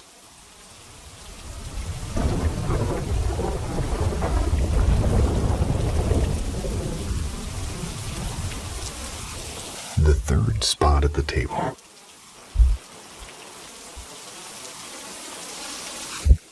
Okay, so this happened last night while I was making late dinner. So yeah, not even a full day ago. Sorry for any typos, I'm on my phone. For some quick context, this is my first time experiencing something kind of off or hard to explain. But I'm not somebody who looks for paranormal stuff. Had a few, maybe you could call them weird moments over the years, but they were always spaced pretty far apart. So I, a 23-year-old female, was in my apartment. I've lived here for almost a year and a half now.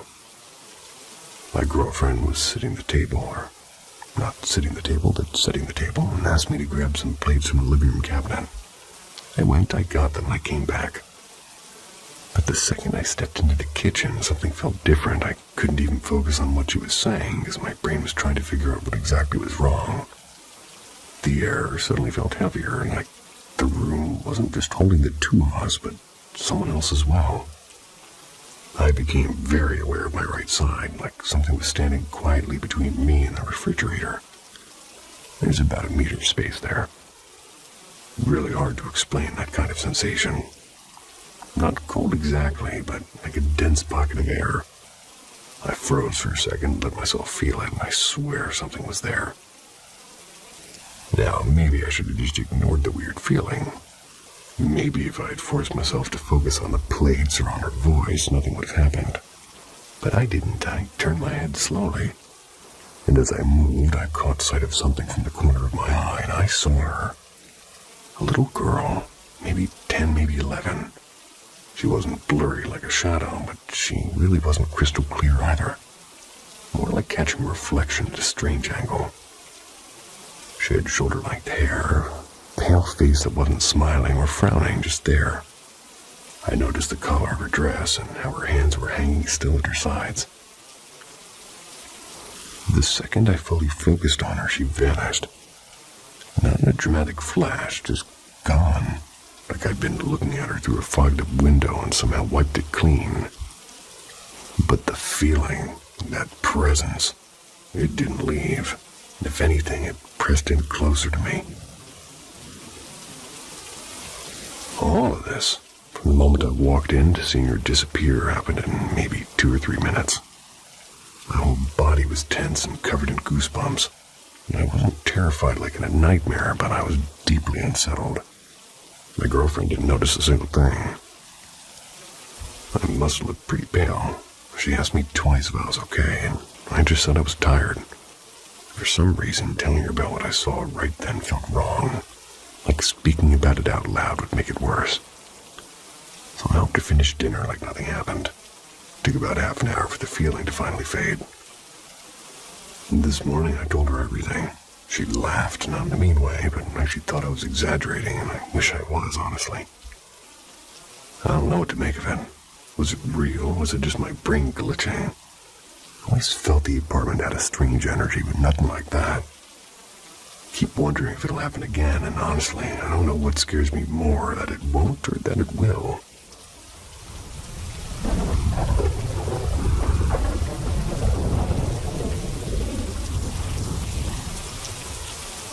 Whispers between the shelves. During my final stretch of high school, around 1.5 years, I had a small part-time job at our local library. I worked 2 evenings a week as a student page, mostly reshelving returned books and kind of wandering up and down the aisles a lot. Place wasn't exactly huge, and if I started at one end, walked to the other, it would take me maybe 40 seconds tops. Although I do have long legs, and apparently I walk like I'm late to everything. Sort of like a daddy long legs in a hurry. And to give some background before the actual weird bit, during my very first week there, July 2021, I think, I went into the staff washroom to wash my hands. I was just reaching for the sink when the motion sensor tab turned itself on and kept running. Usually it'll shut itself off within a few seconds, especially if no one's there. But this time it stayed on for almost a full minute. I wasn't even near it to trigger it. I told my older coworker about it a few months later. They'd been working there for 5 or 6 years, and none of them had ever seen that happen. Could have just been a sensor glitch, but stuck in the back of my mind. As time went on, we sometimes swapped little odd things stories during, like, slow closing shifts and things like that. It's a small-town library, and things were quiet at night, and if we spent 10 minutes chatting by the desk, no one would mind. Now, I got used to the usual noises of the building. Books shifting on their shelves, the old wooden wall settling in the winter cold. Because Canadian winters are no joke, by the way. And the occasional creak, maybe somewhere in the kids section. I often worked with one earbud in at low volume, and I know what my music sounds like, and this was not that. And sometimes I was sure I heard somebody moving around at the back, like footsteps. Light, but clear, and whenever I walked over to it, the section would be empty, and 2 coworkers always at the front desk, and most nights after 7 p.m., patrons were pretty rare. Once or twice I caught a glimpse of something dark out of the corner of my eye. Just a flicker or a shape that was gone when I would turn. And honestly, it could have just been my imagination. The shelves are tall and black, and the lighting isn't exactly cozy. The night I'll never forget, though, was at the end of August, 2022. My last shifts before I was moving away for university. Just me, a coworker my age, we're going to call him Adam, and one of the senior staff, a woman named Francine, who's a bit spiritual. It was 10 minutes to closing. Building completely silent except for the humming lights. Adam and I are at the front desk chatting while Francine was right by the entrance. They were turning the key in the door. Then we both heard it. The very specific, unmistakable crashing of an entire row of books being shoved off a shelf. I'd made that exact noise by accident once, so I knew it immediately. It was not subtle. I actually froze and looked at A, and he looked at me with the same expression. We hurried to the back wall where it had come from. Not a single book out of place. Not on the floor, not even leaning awkwardly. I had just done the closing. Maybe 5 minutes earlier I did that walkthrough. No patrons anywhere. Francine, who was literally a meter away, didn't hear a thing. If Adam hadn't have heard it too, I honestly would have thought I imagined it. But he did. Thank you very much for listening. Sweet dreams. See ya.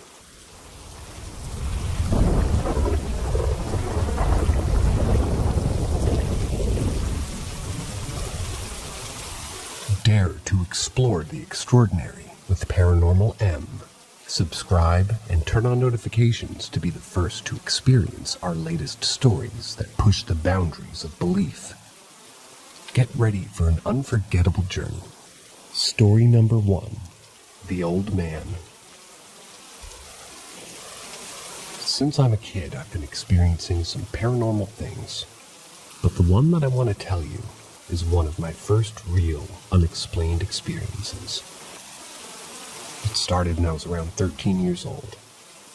I came back from college, and I was living in an apartment on the 2nd floor. Every day I used to take the elevator, walking with a heavy backpack plus a long day at school. But this day, even though I grabbed the elevator handle, I let it go. I've never been able to tell why, but something deep inside me told me not to take the elevator. Nothing happened with it, just so you know. So I took the stairs. When I arrived at my floor, in the door to the corridor, there was a small window so you could see the stairs through it. It was kind of tall, so kids couldn't look through it. Don't know if that's clear. I froze for a second. I saw an old, creepy man standing in the doorway and looking at me. I froze for a second, and then immediately think it was someone visiting one of my neighbors. There was 4 apartments on every floor. I'd never seen this man before, so I knew it was not one of my neighbors. I grabbed the handle, and I was about to say hi, but as soon as I grabbed it, the face completely vanished. For as long as I thought it was hallucinations or pareidolia, but after that, I didn't tell anyone for years. Some weird stuff started to happen. Things even in an apartment, you can't debunk it. But I kind of try to forget about it. Forget his face looking gray and empty. But 6 years later, my adorable nephew, aged 1 and 1.5, when it happened, was genuinely running in my house while we were in the pool. Her mom was checking on him, when suddenly he walks backwards, pointing at the sofa, starting to cry. We immediately asked what was going on, and he asked who the man was under the sofa. Literally had goosebumps writing this. And at first, we thought maybe an intruder, because we had the entrance door. One day next to the garden on one of the back of the house where my dad comes after work. But, of course, my sister didn't see anything, so he starts to cry and he said word for word, "But Mommy, there's an old man lying under the sofa." He was very advanced for his age, and so he was already starting to talk very well. 3 years later, he claimed to see the same guy. This time, he didn't get scared of him.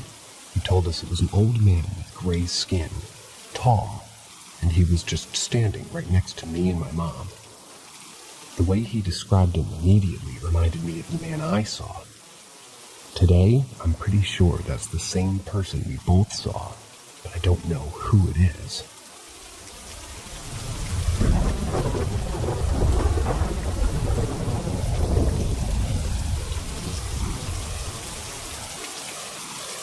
Story number 2. Monsters Among Us. This is a story according to my mother's experience, when she was a teenager living in a remote village in one of the islands in the Philippines. This happened in the 70s. My mother told me when she first got into high school, she had a seatmate who shares the same name as her.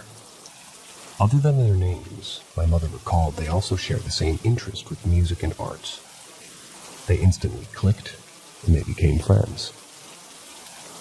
One day, my mother's friends skipped school without notifying their teachers. It was a small village, and most people already knew where each family lives. My mother, being a good friend, thought to visit her friend's house after school to check up on her. Before she got to her friend's house, which is located along the riverbank, several of her classmates stopped her on the way, telling her to never go to that house. My mother said, "Nah, no man." "Why though?" And her classmate said, "Que sila mo kwano tao," because they eat people. Forgive my attempt at that. Now, this is not new to my mother. She knew about these rumors of the village, but she never believed these type of accusations. She even shared lunches with a friend. The food they shared didn't taste weird. Her friend acts like every other normal person, so she treats her like anybody else. As everybody should. My mother went ahead despite the warnings of her classmates.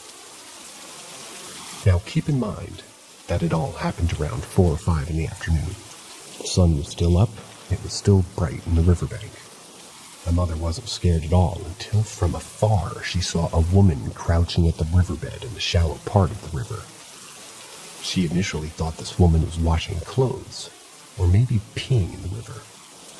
This woman had a long, frizzy, white-haired head, and appeared to be wearing a long black dress with its hem already wet by the river's water. My mother kept walking. When she came closer to the woman, she heard this woman was talking to herself. The woman was covering her face with her palms, whispering, "I hope the sun sets soon, I hope the sun sets soon," over and over. This scared the shit out of my mother. She began sprinting to my grandparents' home. Back home, she thought that the woman that she saw could have been a person with a mental illness. So, she tried to forget about it, and she just slept. My mother lives in a nipa hut.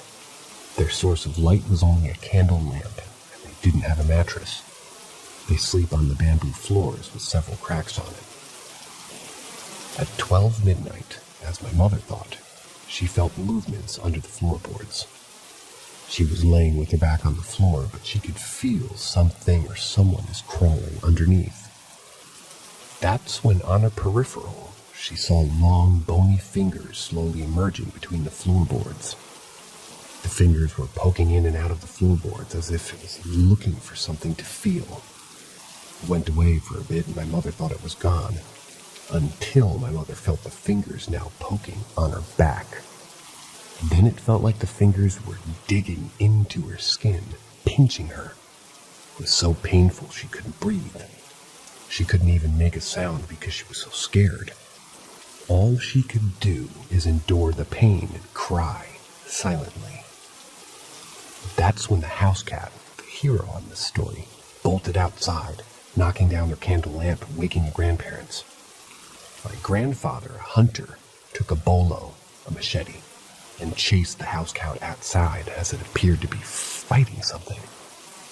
That's when my grandfather saw this big black bird trying to get away from the claws of the cat as it turned into a freaking wild boar before fleeing. My grandfather, even in shock, shouted, "Don't ever come back here, or I will hunt you all." My grandfather guarded the whole house, making rounds all throughout the night until sunrise. My mother never saw a friend since then.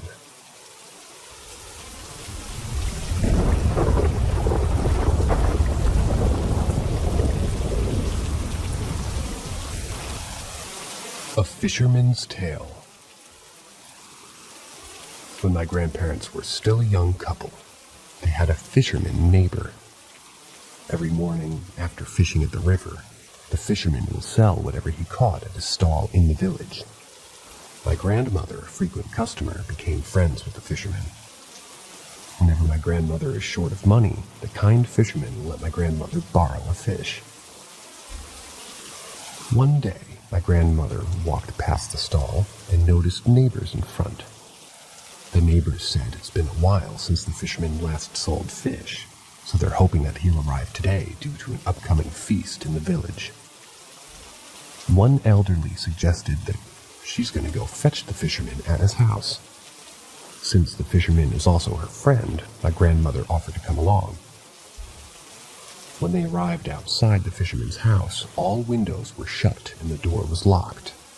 The elder called out and the fisherman shouted, "Get away!"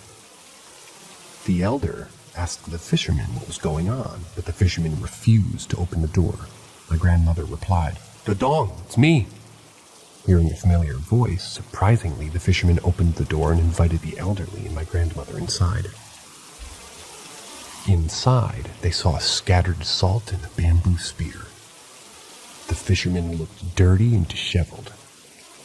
My grandmother asked why he hasn't been selling fish, and the neighbors are starting to worry. The fisherman said he thinks the family at the end of the river is going after him, and he's so scared he can't even leave his house. According to the fisherman, it all started a couple of days ago. While fishing in the river on his usual routine, the fisherman noticed a man watching him from afar. This happened multiple times on different days, but didn't think it was weird. He knew this man and his wife lives at the end of the river. Since nobody at the village bothered to befriend this mysterious couple, the fisherman decided to visit the couple and say hi. When he arrived, the fisherman said, "Gusto kabahug itza para sa poniduto." "Do you folks want to fish for lunch?" The man told the fisherman that they don't have money for the fish and he can catch a fish on his own. The fisherman said he didn't need their money. He was only there to introduce himself since he always sees the man at the river. The couple thanked the fisherman, and to repay his kindness, they offered the fisherman to have lunch at their house, which the fisherman gladly accepted. The wife cleaned the fish outside while the man gathered firewood. The fisherman was asked to wait inside the bamboo house. While inside, he thought to himself, they're going to need salt to season the fish. Without asking the owners of the house, who were both busy preparing lunch outside, the fisherman went to the kitchen to look for salt. He couldn't find salt on the containers on the shelves, so he began looking at the jars under the sink. That's when he smelled foul odor underneath. He continued to look through the jars still. He opened one jar and was horrified with what he had discovered. Inside one of the jars, he saw severed baby fingers. Scared for his life, he crawled silently towards the salon, which is a crawl space leading outside. For a second, he thought of going back for his fishing gears that he had left, but he was petrified that he may not come out alive. He ran as fast as he could without looking back. Knowing he had already ran far enough, he looked back and was shocked that he saw the man a couple of feet away from him. He said the man looked so angry, clenching his fists and foaming at the mouth. The fisherman felt a shiver run down his spine and peed in his pants. He began running again while screaming prayers. When he arrived at the village, he locked himself in his home. Every night since then, he can see eyes peeking at the corners of his windows. Other times there would be footsteps at his roof. And what scars him the most is when he hears someone whistling or psst sounds, like it's taunting him to come out. He said these creatures cannot come inside the house as he protected himself with the bamboo spike that he made, and because the salt is scattered inside the house. After a week, the fisherman decided to leave the village. He didn't say anything to anyone, nor to my grandmother. He simply vanished and was never to be seen again. Rumors spread at the village like a wildfire. Some think the story was a hoax, thinking the fisherman had already lost his mind from losing his wife due to childbirth a couple years prior. Some believe it's true, including my grandparents. Most of the time, the story was only used to scare naughty kids to prevent them from playing at the river, or to prevent them from staying up late at night. As time goes by, These fears had calmed down, and everybody, including a couple at the river, just simply continued living.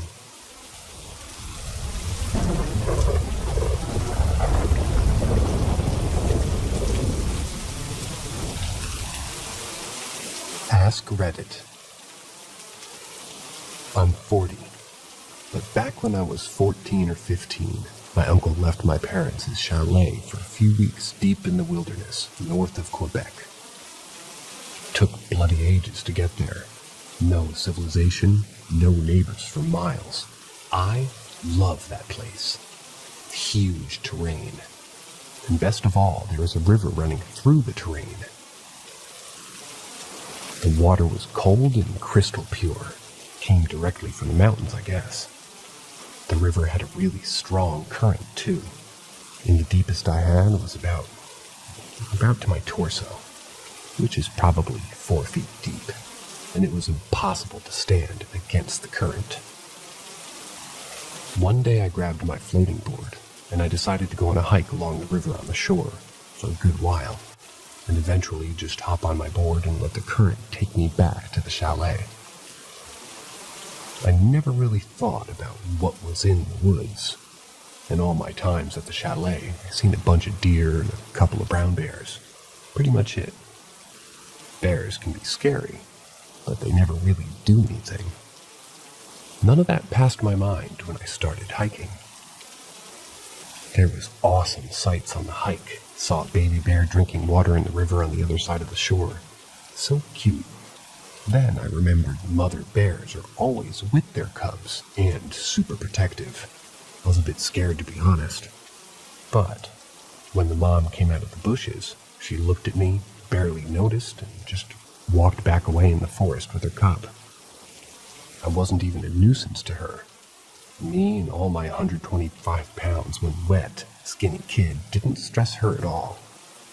I walked 4 hours, carefree. What's the worst that could happen?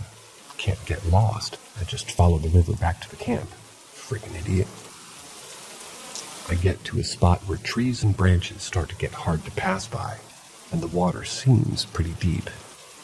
I want to remain as close to the river as possible not to get lost, but I cannot pass. Gotta walk a bit further away from the river and into the forest. I can somewhat see the river through the branches on my left side. Nothing to worry about. That's when I hear something on my right. I didn't even turn to look. Lots of sound can be heard in the forest all around. I'm used to it. But then, man, that feeling of dread. Something is definitely not right. I'm not hearing anything. No birds, not the wind, frickin' silence. But the air feels heavy. I just freeze in my steps, can't move, paralyzed. I look at my right super slowly. There's this huge black mass, about 15 feet away from me. 2 bright little round glowing yellow eyes in the middle. And that thing is not moving at all either. Both completely immobile. Me and it. As I look at it more, it's a friggin' wolf. Pitch black looking wolf. It was bigger than that mama bear I saw earlier. Why is it not moving? And the only thing that came to mind was one day when one of my cats was playing outside. I remember seeing and laughing as my cat became super immobile. I called it and it didn't respond. And noticed the cat was preying a bird not far away. The cat moved slow into position and then darted at the bird.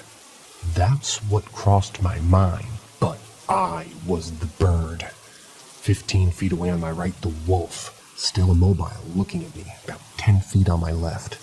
The river, but there was tons of branches and bushes in the way. I sprinted through the bushes and branches, smacking my face a dozen times, but minor cuts in my arms and legs from running directly through the bushes and just dove into the river. It was pretty deep from the side of the shore. In my little floating board, I swam to the middle of the river and the current took me right up. I don't even know if that thing came at me as I got away, or if I scared it. I never looked back. I told my uncle about the frickin' huge wolf. He laughed at me and said all the years he's been at that place, he never saw a single wolf. That there's no wolf in that area, in fact. Must have been my imagination, he said. I often see those goddamn tiny glowing dots whenever I'm in the forest. Those glowing dot eyes.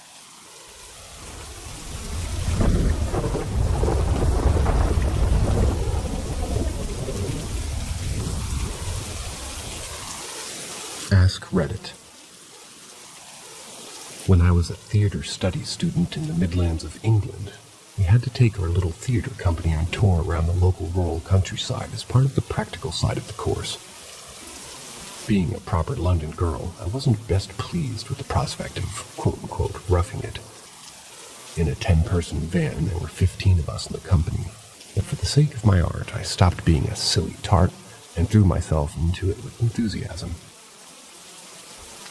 One day we broke down in the middle of nowhere, and by the time the AA bloke got to us, and in turn by the time we got to the campsite, all the spaces in the campsite had been taken. We had 3 performances locally the next day. It had gone from 8 p.m. and it was almost pitch dark. We didn't have many options left open to us. Our director said it would be best if we drove the van into the nearby forest and all sleep in the van for the night. And as it was too late to continue driving around and having an early start the following day, we reluctantly agreed. We found a quiet part of the forest that was open with not many trees, and by 9:30 we were settled in the van, if a little cramped and cold. We were all 19 or 20-year-olds, and it was a big adventure. At around 11:30, I was stirred awake by one of my colleagues screaming and another bloke saying, "This is so bad, we're so screwed." To my complete horror through my sleep-blurred eyes, I saw that our little van was completely surrounded by about 50 men, dressed in what appeared to be old-fashioned rural farming clothes, with homemade torches all burning brightly. I started panicking but didn't scream, couldn't take my eyes off the men. They were moving inch, didn't have any expression on their face, not even when they're bibbed and horned at them. 2 of the blokes even got out of the van and shouted at the men, to the total horror of everybody else. Nothing. Needless to say, we were all terrified. Every time we tried to move the van, the men moved a step forward. At 1:30, all the men suddenly just turned around and walked away through the trees. We were absolutely knackered, too tired to drive anywhere else, so we took turns in keeping watch in case the men came back. They never did.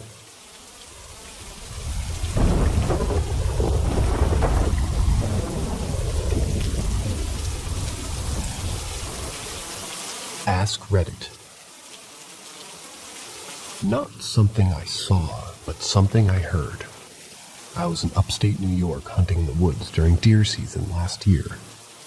I'd gotten to the stand I was going to sit in during pre-dawn hours, so it was still incredibly dark. I wasn't scared. Even though it was my first time being in the woods while it was that dark, it was actually really exciting to be out there. And I was really looking forward to possibly getting a monster buck. I would talk about that for years, whose points would be just kind of keep growing with every retelling of the story, right? Anyhow, there I was, sitting in the dark, in freezing-ish autumn temperatures, with the rifle across my lap. I was like 10 feet off the ground, too, so that also kept my nerves in check. It was so quiet and dark. I wasn't used to that. I just wanted the damn sun to come up so I could start to warm up a little, and so I'd have enough light to take a good clean shot. I was dressed warm enough, but my father-in-law advised me against wearing thick gloves so I could shoot without them getting in my way, in case I needed to take a quick shot. So my hands were freezing cold, and I kept warming them up in my pockets, armpits, and by breathing on them. I'm not sure how long I was out there, but it felt like hours, and it was so damn dark. I think it was a little cloudy too, because I don't remember being able to see the stars, and there was a minimal amount of moonlight. My eyes kept playing tricks on me in the darkness. I was told deer can be unnaturally quiet, so I kept scanning the shadows and thinking I would see something moving. but it would quickly turn out to be nothing each time. There was no wind, no rain, nothing else happening. Everything was very still. After a while of nothing, out of nowhere I heard a thumping sound. It sounded like a deer thump, like one you could feel in your chest, and started off slow, then quickly picked up pace like if someone was thumping on their chest. Something like that. I don't know what it was, but I assumed that it was a male turkey, a gobbler, drumming, because I heard something similar when looking up turkey calls. It only happened once, and then it was quiet again for what seemed like another long stretch of time. I thought to myself, cool, I wonder what that was. And then something different happened. Another sound started up, but I couldn't for the life of me imagine what could make this sound. It started off low, and then picked up volume slowly until it decently was audible, to where it sounded like someone dragging a cardboard box across carpet. It came from in a direction maybe like 50 yards away from my stand, and seemed to remain in one spot. Went on for a very long time and would quiet down to a whisper, then slowly pick up volume again, over and over and over and over. I couldn't explain it. It was continuous, keeping the same rhythm and staying in the same spot. I thought maybe it was wind, but nothing was moving, no leaves, branches, or anything. And it wasn't raining either. Otherwise, I would feel and hear it all around, and the sound stayed in the same distance from me, only changing in pitch. I've never heard anything like it in the woods before and haven't since. After a while of this, the sound slowly quieted down until it was completely gone, and all was quiet in the woods again. Then a few minutes later, the sun started coming up. Birds started singing, squirrels started moving about in the leaves, and everything else started to wake up. It was the strangest fucking thing. I stayed in the stand another hour or two before my father-in-law came looking for me. We were on his land. He fetched me to head back to the house, which was quite a ways from the spot that we were at in the woods. We talked all the way back, and I told him how I didn't see a single damn deer and how chilly it was.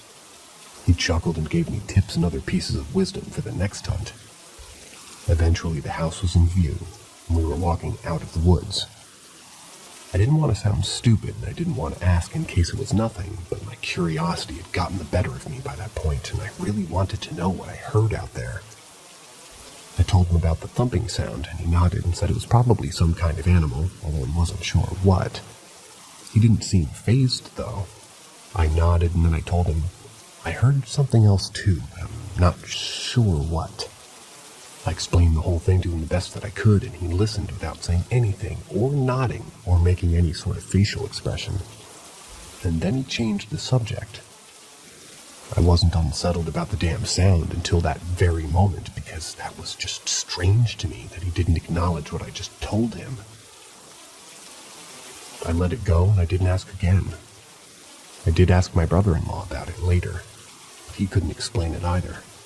He said it was probably everything warming up and all the vegetation defrosting, but I told him how the sound seemed to only come from one direction and stay in the same general area, and how nothing else was moving at all. It was incredibly dark, but I could still see enough to make out that there were no leaves, branches, trees, and nothing was moving. He couldn't explain it, and the only thing that he could say was, it's really weird. And that was that. None of my buddies at work could explain it. I haven't heard anything like that since.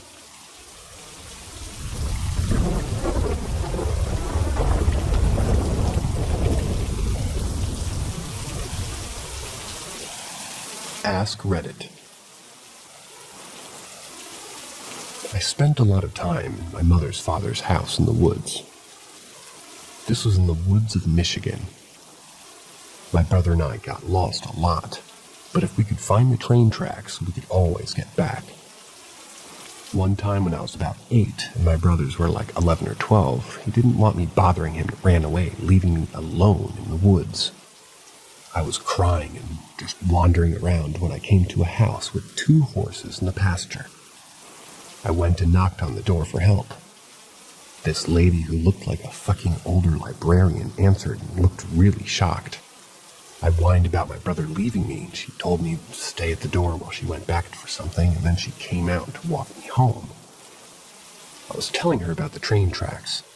She said that she knew where they were. So, we get to the tracks, and I'm cheering and pointing in the direction of my grandpa's house.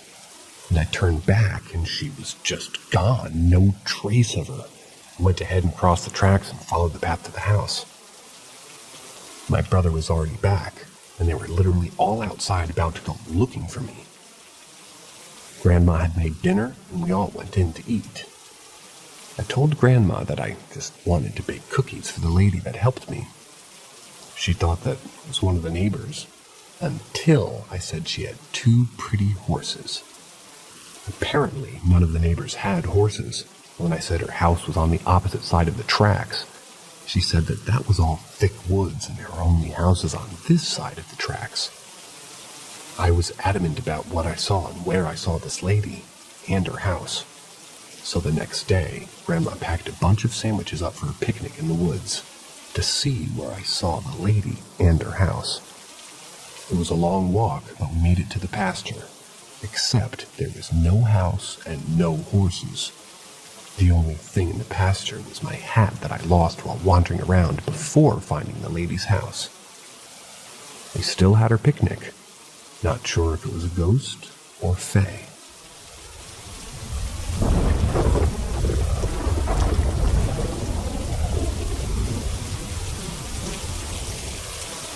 Ask Reddit. In Wales. More like a story of what I didn't see, but still. I was 13 years old and I lived in a tiny little village.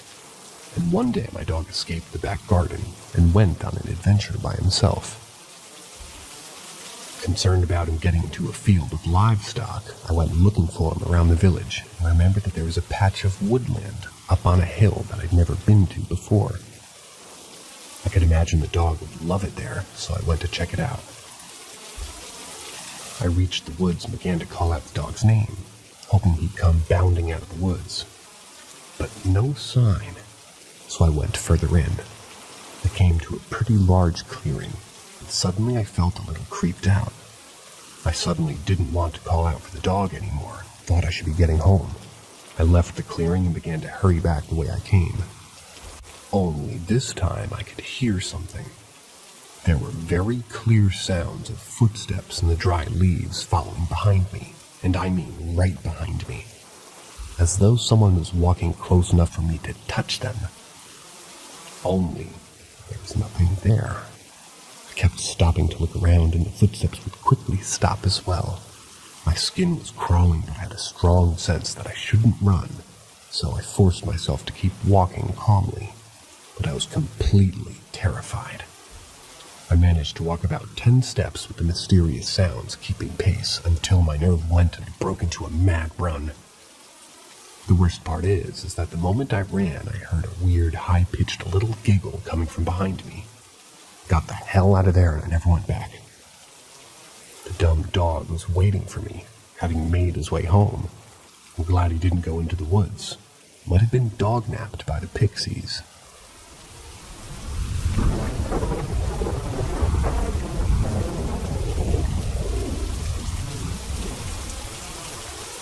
Ask Reddit.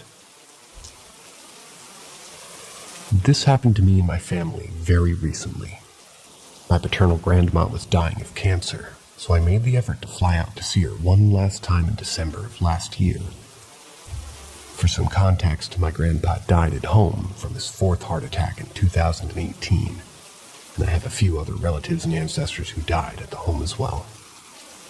It's a very old farmhouse, probably built in the late 1800s, that my family purchased when they arrived in the States in the early 1900s. Needless to say, my family roots run deep through that place and the land surrounding it.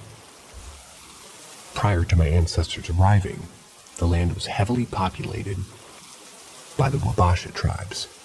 Every year, the tractors till up buckets of more artifacts. So many, in fact, that neither the museums or the local tribal agencies have room for them. and simply ask for us to keep what we find, so long as we find it on our land. Otherwise, leave it be. So as you can tell, there's a lot of history going on. I think contributes to the weird supernatural shit going on. Anyway, while my grandma was dying, the farmhouse was rife with paranormal activity. It was actually pretty damn freaky. Nobody could figure out why such things were happening.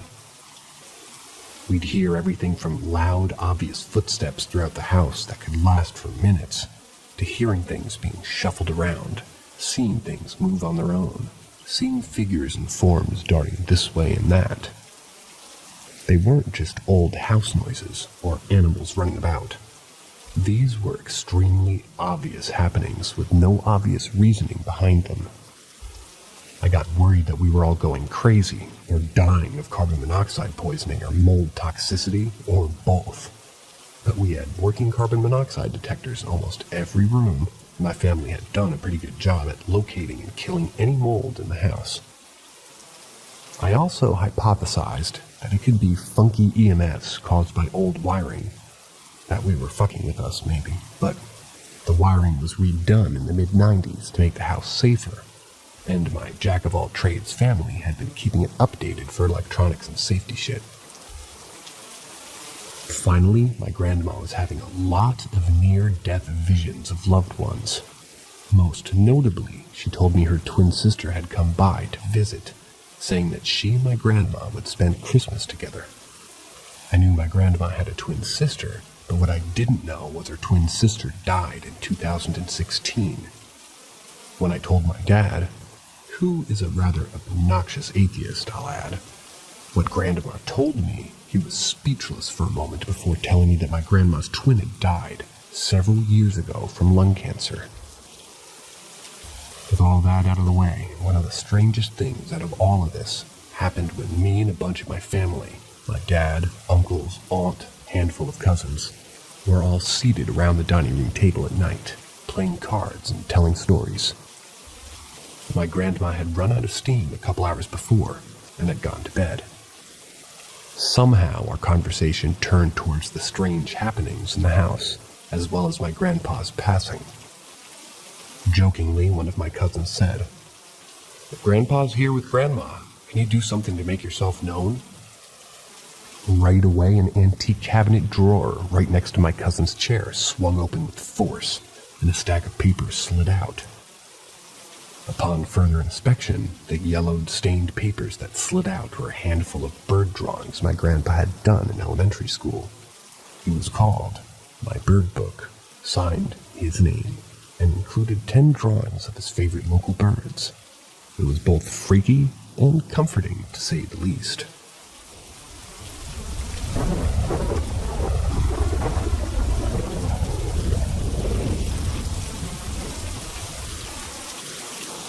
Ask Reddit.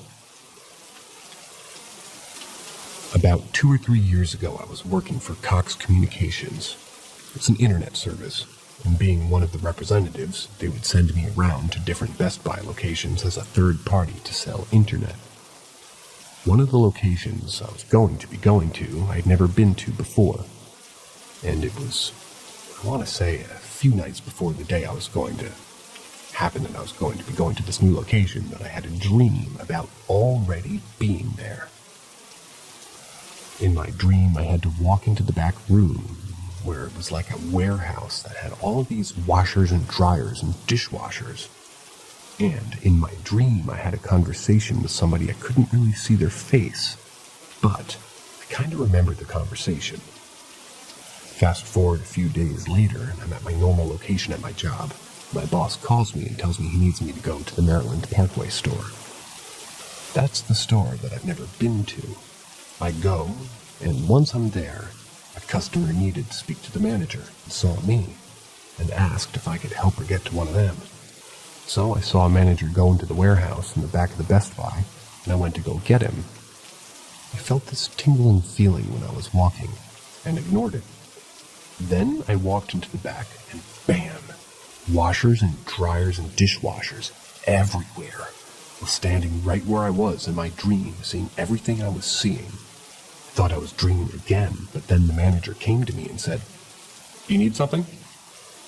And just like my dream, even though I didn't see his face in the dream, we had the same exact conversation. It's been happening here and there lately, but that was the strongest connection I've ever had, the dream. Don't know if anybody else experiences this.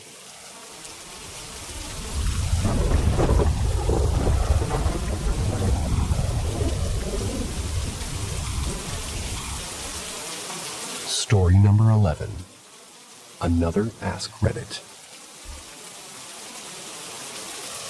So before my mother met my father, she was married once before. Let's call him Charlie. My mother adored Charlie, and for good reason from what I'm told. Charlie was kind, patient, and he loved my mother dearly. Didn't have a gecko. One night, my mother woke up to a horrific gargling noise. She looked over at Charlie to find he was choking on his own vomit. No alcohol involved, mind you. By the time the ambulance arrived, he was gone.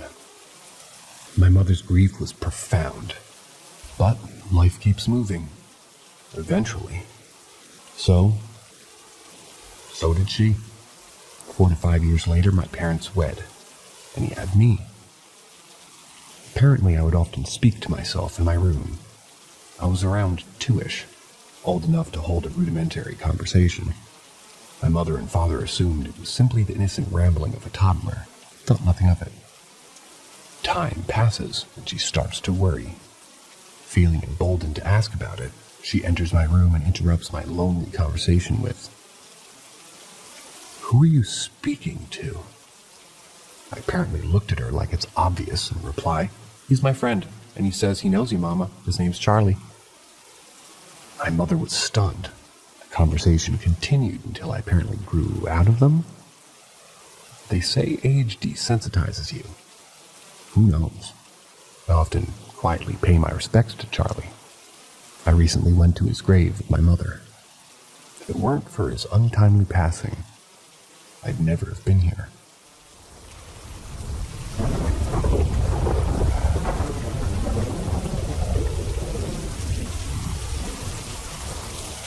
Ask Reddit. When I was in grade school, my friend and I had to come in one Saturday to do some cleaning as punishment for something that we did. They had us go to the church, which was associated with the school, and help the priest lead the room full of boxes and told us to help organize things. I guess it was all stuff people donated, and we were tasked with separating books from clothing, things like that. Anyway, there had always been this rumor that there was a secret bowling alley in the basement of the church. My friend and I were definitely going to take this opportunity to find out if that was true. After watching us for about 10 minutes, the priest leaves us alone and said he'll come back later to check up on us. We waited a few minutes and then decided to try and find the basement. This church was huge, so it wasn't easy, but it was fun. Felt like being in some heist movie. About 20 minutes or so, we finally found it. We walked into this giant room with tables and chairs stacked everywhere. The only light that we had was this shitty flashlight from my friend's flip phone.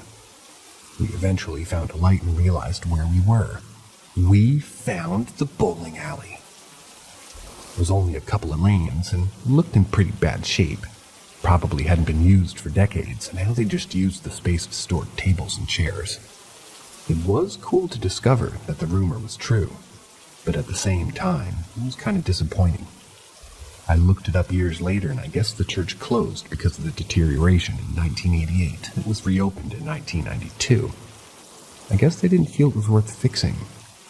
So now it's just a giant storage room. No ghosts in that story, but still cool.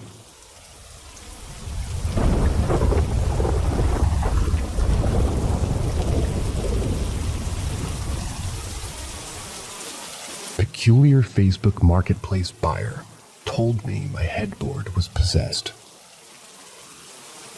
A seller messages me, looking to purchase the headboard for their new room. They come out, look at the headboard. My daughter touches the headboard and then goes and whispers to her mom. Mom says, I don't think this will match our room. I politely say goodbye and they drive away.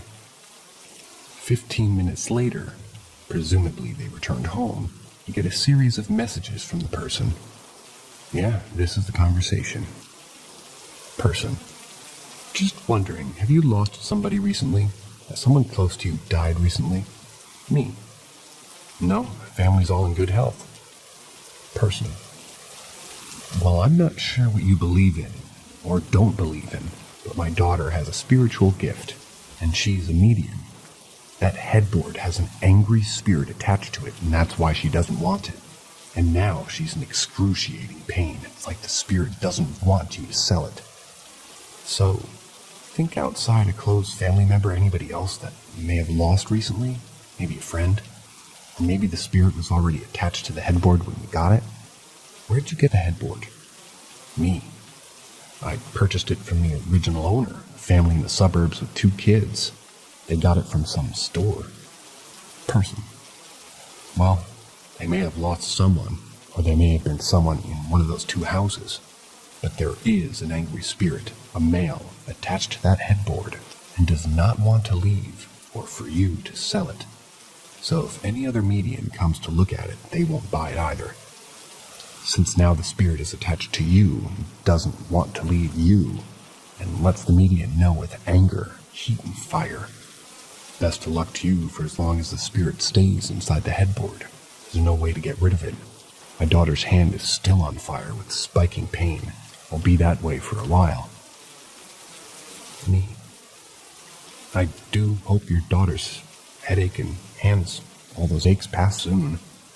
Thank you for the information, although it doesn't seem to align with anything that we know about the headboard. I don't believe in spiritism and mediumship. However, my wife does. She's not a medium, but some of her family are, and have visions of deceased people. Person. Not a headache. Her hand where she touched the headboard is on fire and has spiking pain running through it, as this is what angry spirits do to mediums. Person. None of the mediums you know will probably be able to feel or sense this spirit, as he is quite strong if he can place himself inside wood and cause heat and fire transfer. Tell your wife, she will believe it. Me. Thinking hand pain equals allergy. Me. Okay. For what it's worth, I did wipe down the headboard with a diluted lavender cleaner, similar to Lysol. Person. Means nothing. Me. Although you're certain of your daughter's assessment, I figured I'd mention it. Person. No, I'm positive of her abilities, God-given. At this point, my attention was called away for 3 hours.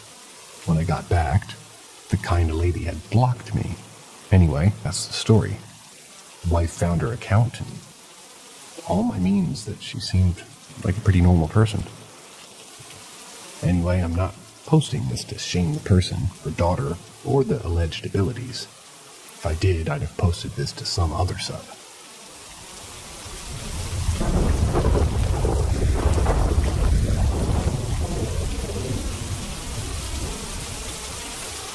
Story number 14. I was being watched by the Hat Man for most of my childhood. When I was around the age of 10, I felt like I was being watched all the time, every day. That feeling never went away. Sometimes this thing, quote-unquote, or spirit, quote-unquote, did show itself. It was a tall man wearing all black with a black hat, and sometimes had glowing red eyes, if I remember right. I was very scared and didn't know if this man or spirit would do anything to me, but he made me feel unsafe, and it felt like he was going to harm me in some way. I don't know how, but something like murder or give me some very life-threatening injuries, maybe kidnap me, I'm not sure. But as a 10-year-old, that scared the living shit out of me. I remember some nights I couldn't sleep in my own room. I couldn't have the window closed, even if it was very hot outside my room, because there was a chance that he might come in through the window. If he wasn't under the bed, in the closet, or behind my curtains. Some days I couldn't be alone anywhere, like I couldn't be in the living room and my mom was in the kitchen. I felt like this man could come and get me. This kept going until I was around 14, I think. Even then, not sleeping in my room, I was sleeping on the couch in the living room with my mom. But over the years, I felt the presence of this man or spirit, and it only got worse. He could be anywhere from behind a door to the smallest cracks, like between the sofa and the floor. I'm not sure how, but he went away, and I just kind of woke up one day and he was gone. But lately, I felt his presence slowly coming back. Not how it was when I was a kid, but I still know he's watching me. Not that long ago, I got to know about the Hat Man and did some research and found out that I'm not the only one who's seen or felt like I've been watched by this unknown man. And it's quite scary to think about that. This is even happening to many people, so it's probably not just some weird illusion or some weird brain thing.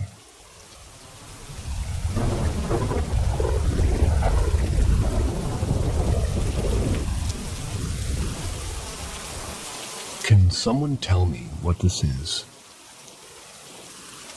I'm a 22-year-old female, and I currently live with my boyfriend and 2 cats. At around 18, when I lived with my parents, I started having some paranormal things happen to me. It started with hearing my cat's bells.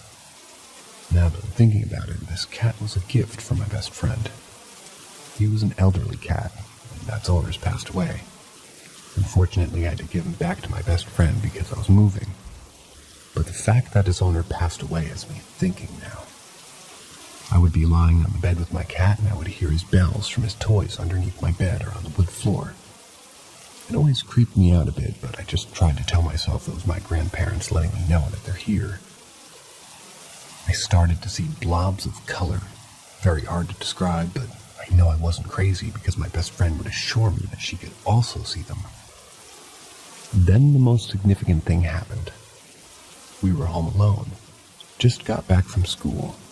My parents have a dog who's very territorial and will always let you know if something is knocking on the door or coming inside. We heard someone rush through the front door and start playing the TV, washing dishes and using the microwave. But the dog hadn't made a peep. I yelled, "Anybody there?" No response. We looked outside. Still, no cars parked. I never went downstairs because I was terrified. But yeah, that happened. Moved to my sister's house. Still saw the blob. Still heard the bells. Mind you, I didn't have that cat anymore, from when I started to hear the bells in the first place. I did have a new cat, and I still heard the bells. Tried not to scare myself whenever I saw or heard these things, though. Then I moved again, into my boyfriend's house. There was definitely some spirits before we moved in. I would see figures out of the corners of my eye all the time. I was terrified there. And I still heard the bells. Now I live in a different apartment, and I still hear the bells yet again. I haven't seen the blob since I lived with my sister, though. But it's currently almost 4 a.m., and I heard the bells going crazy. It's not my cats. They're on my bed, and they don't have collars with bells or anything. There's one single toy in my apartment with the bell, and it suctions to a wall that's not in my bedroom where I always hear the bell. For some reason, it freaked me out a little extra tonight. I just want to know if this has ever happened to anyone else.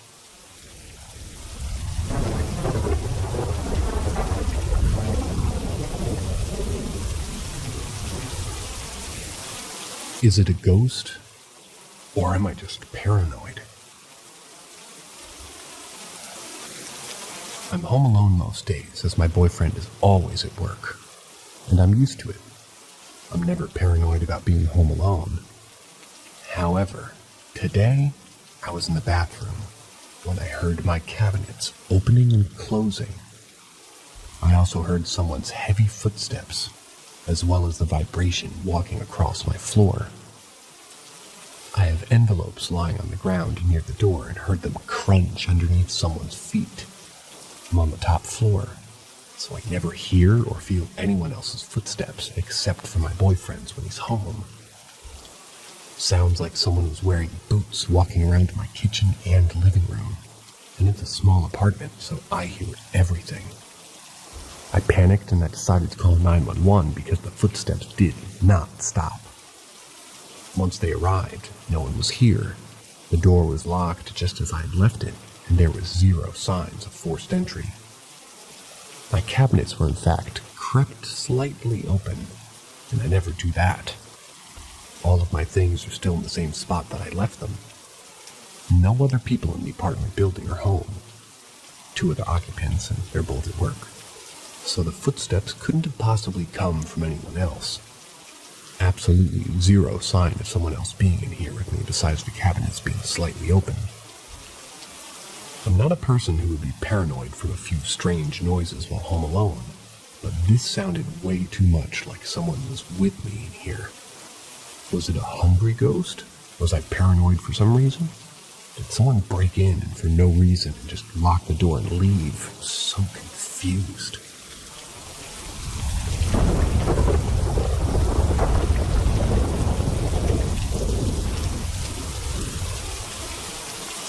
Abnormal dreams.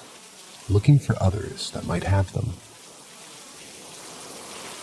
Just to make a point, twice I've dreams of children. Weird dreams. Like I held a small boy and it was not my kid. I looked around and asked, "Who's this kid?" And an old friend turned to me and said, "It's my boy." And I woke up.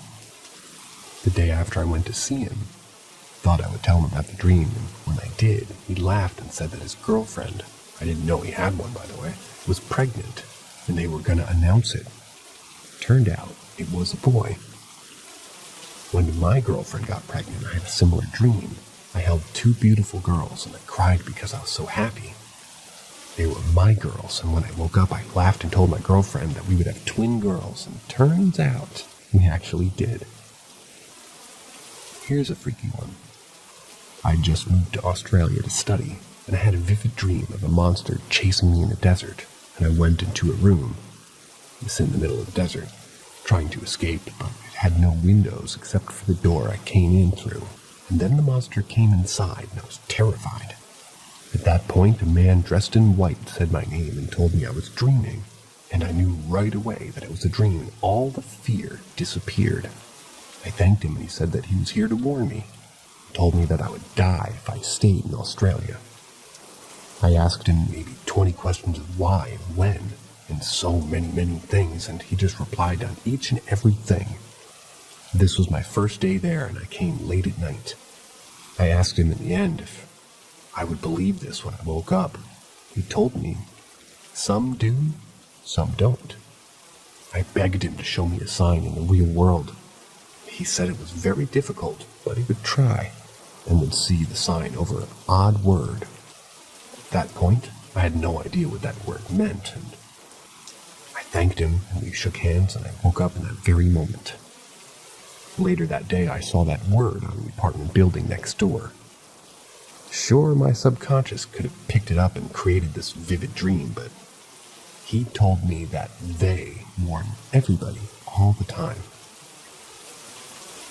Here's a second one that's odd, and those odd ones I have difficulty forgetting. I had a dream, and it was a normal dream, but at one point I saw a door, and I was clear in my head, like I knew that it was a dream, but that door was not supposed to be there.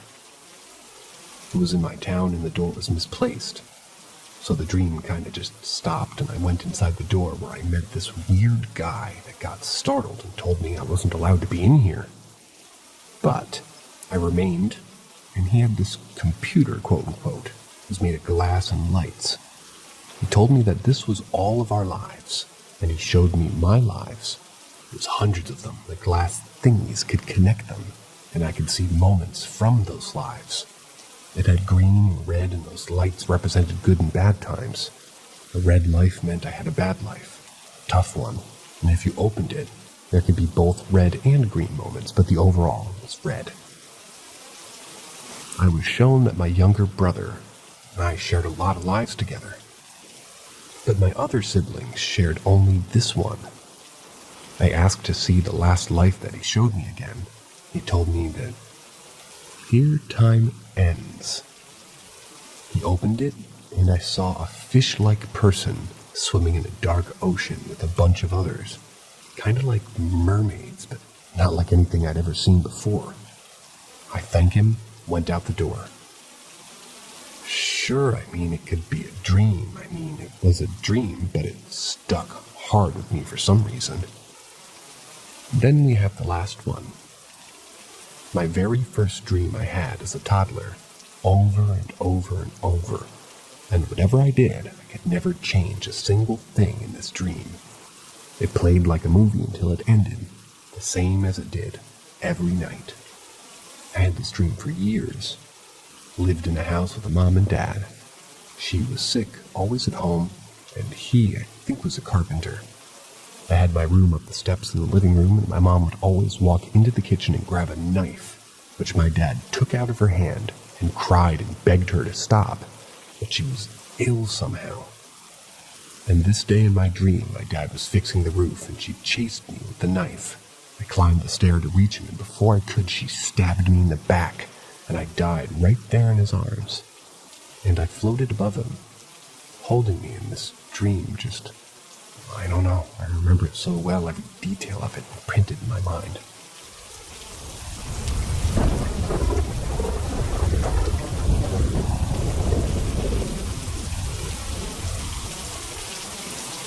Bonded with an animal. Anyone know what it's called, or have had a similar experience? As a kid, I was physically abused, daily, beaten by many, an easy target. My stepdad was as evil as so many around him. A small town that just didn't like the scrawny kid that was me, that had a dad in a foreign country. Why I say this is because it's part of the story. I had no one in my life. My mother always away working, my siblings older or avoiding me, as no one wants to be around a kid that gets beaten because they will too. My mom once took me to see my aunt. She had kittens and went up to see them, and all of them were feeding except one, an odd-looking red thing that was away from his mother, making small sounds, all lost and so tiny. My aunt said that he probably wouldn't make it, as the small ones rarely do, as they struggled to find the tit and so forth and so on. So I helped him. Every day I begged my mom to visit, and we did when we could, and I always found him lost somewhere, blind, abandoned, and brought him to his mom, played with him, sat with him, talked to him, until one day, when I was there and my aunt said that I could take him home. My mom nodded, happiest day of my life. He was such a scared thing, always frightened, and he used to sit inside my t-shirt close to my body. Only place that he would be quiet and not cry out. He slept with me, ate with me, and I tried to leave him somewhere that he could just cry and cry and cry. So it pretty much ended up that I had him on my shoulder like a parrot. He loved it. From the start of the day till the end, until we got into my room. And then he went bananas, running wild. I trained him for battle with my teddy bears and stuffed animals, and I loved him with all my heart. He followed me wherever I went. When I walked to school, which took 30 minutes, he would sneak after me, hiding in the woods, because he knew if I saw him, I would take him home and lock him inside. Because I feared that he would get hurt, either by ones beating me, or the train, or the cars. So I used to stand still, looking into the woods, and I'd say, "I see you. I know you're there, come out." And he would come forward, feeling busted, purring, and I had to grab him, run home, lock inside, and run back. I have thousands of stories like this. Like Christmas. I was sitting on the edge of the sofa, and he came inside the room, jumped up onto the sofa, and everybody tried to grab him and pet him. And he just ran past them all and threw himself down in my lap, purring. It was me and him against the world. During winter, I used to walk deep into the snowy woods, and he would sit on my shoulder or jump in my footprints. There we would lay down and watch the stars until it was frozen solid. Then he'd just lay on my chest purring. Truly loved him. And I always knew that he was around me, just Had to peek left or right or something, and there he was, sneaking around following me. Until one dreadful day, I was inside my neighbor's house playing tabletop games, and in a blink of a moment, I was struck with immense pain in my chest, and I knew something had happened to him. I told my neighbor that I had to go find my cat, that something had happened, and they went outside and he wasn't out there, waiting for me like he always did. I searched all day and didn't find him. My mom went to part with my awful stepdad, and I kept looking. When the clock was 4 at night, my mom came back, and I met her one night in the streets, and she was surprised to see me up. I told her I'm looking for my cat. With a drunk voice, she told me that he was dead, had been hit by a car, and they hid him from me because they knew how close we were. The next day, I buried him with the most precious things I owned. I felt like something was ripped from my chest. How can that be the moment it happened? How could I have felt that? What does that mean? I doubt I could ever get a bond like that again. I've had plenty of pets after. Nothing remotely as powerful as this.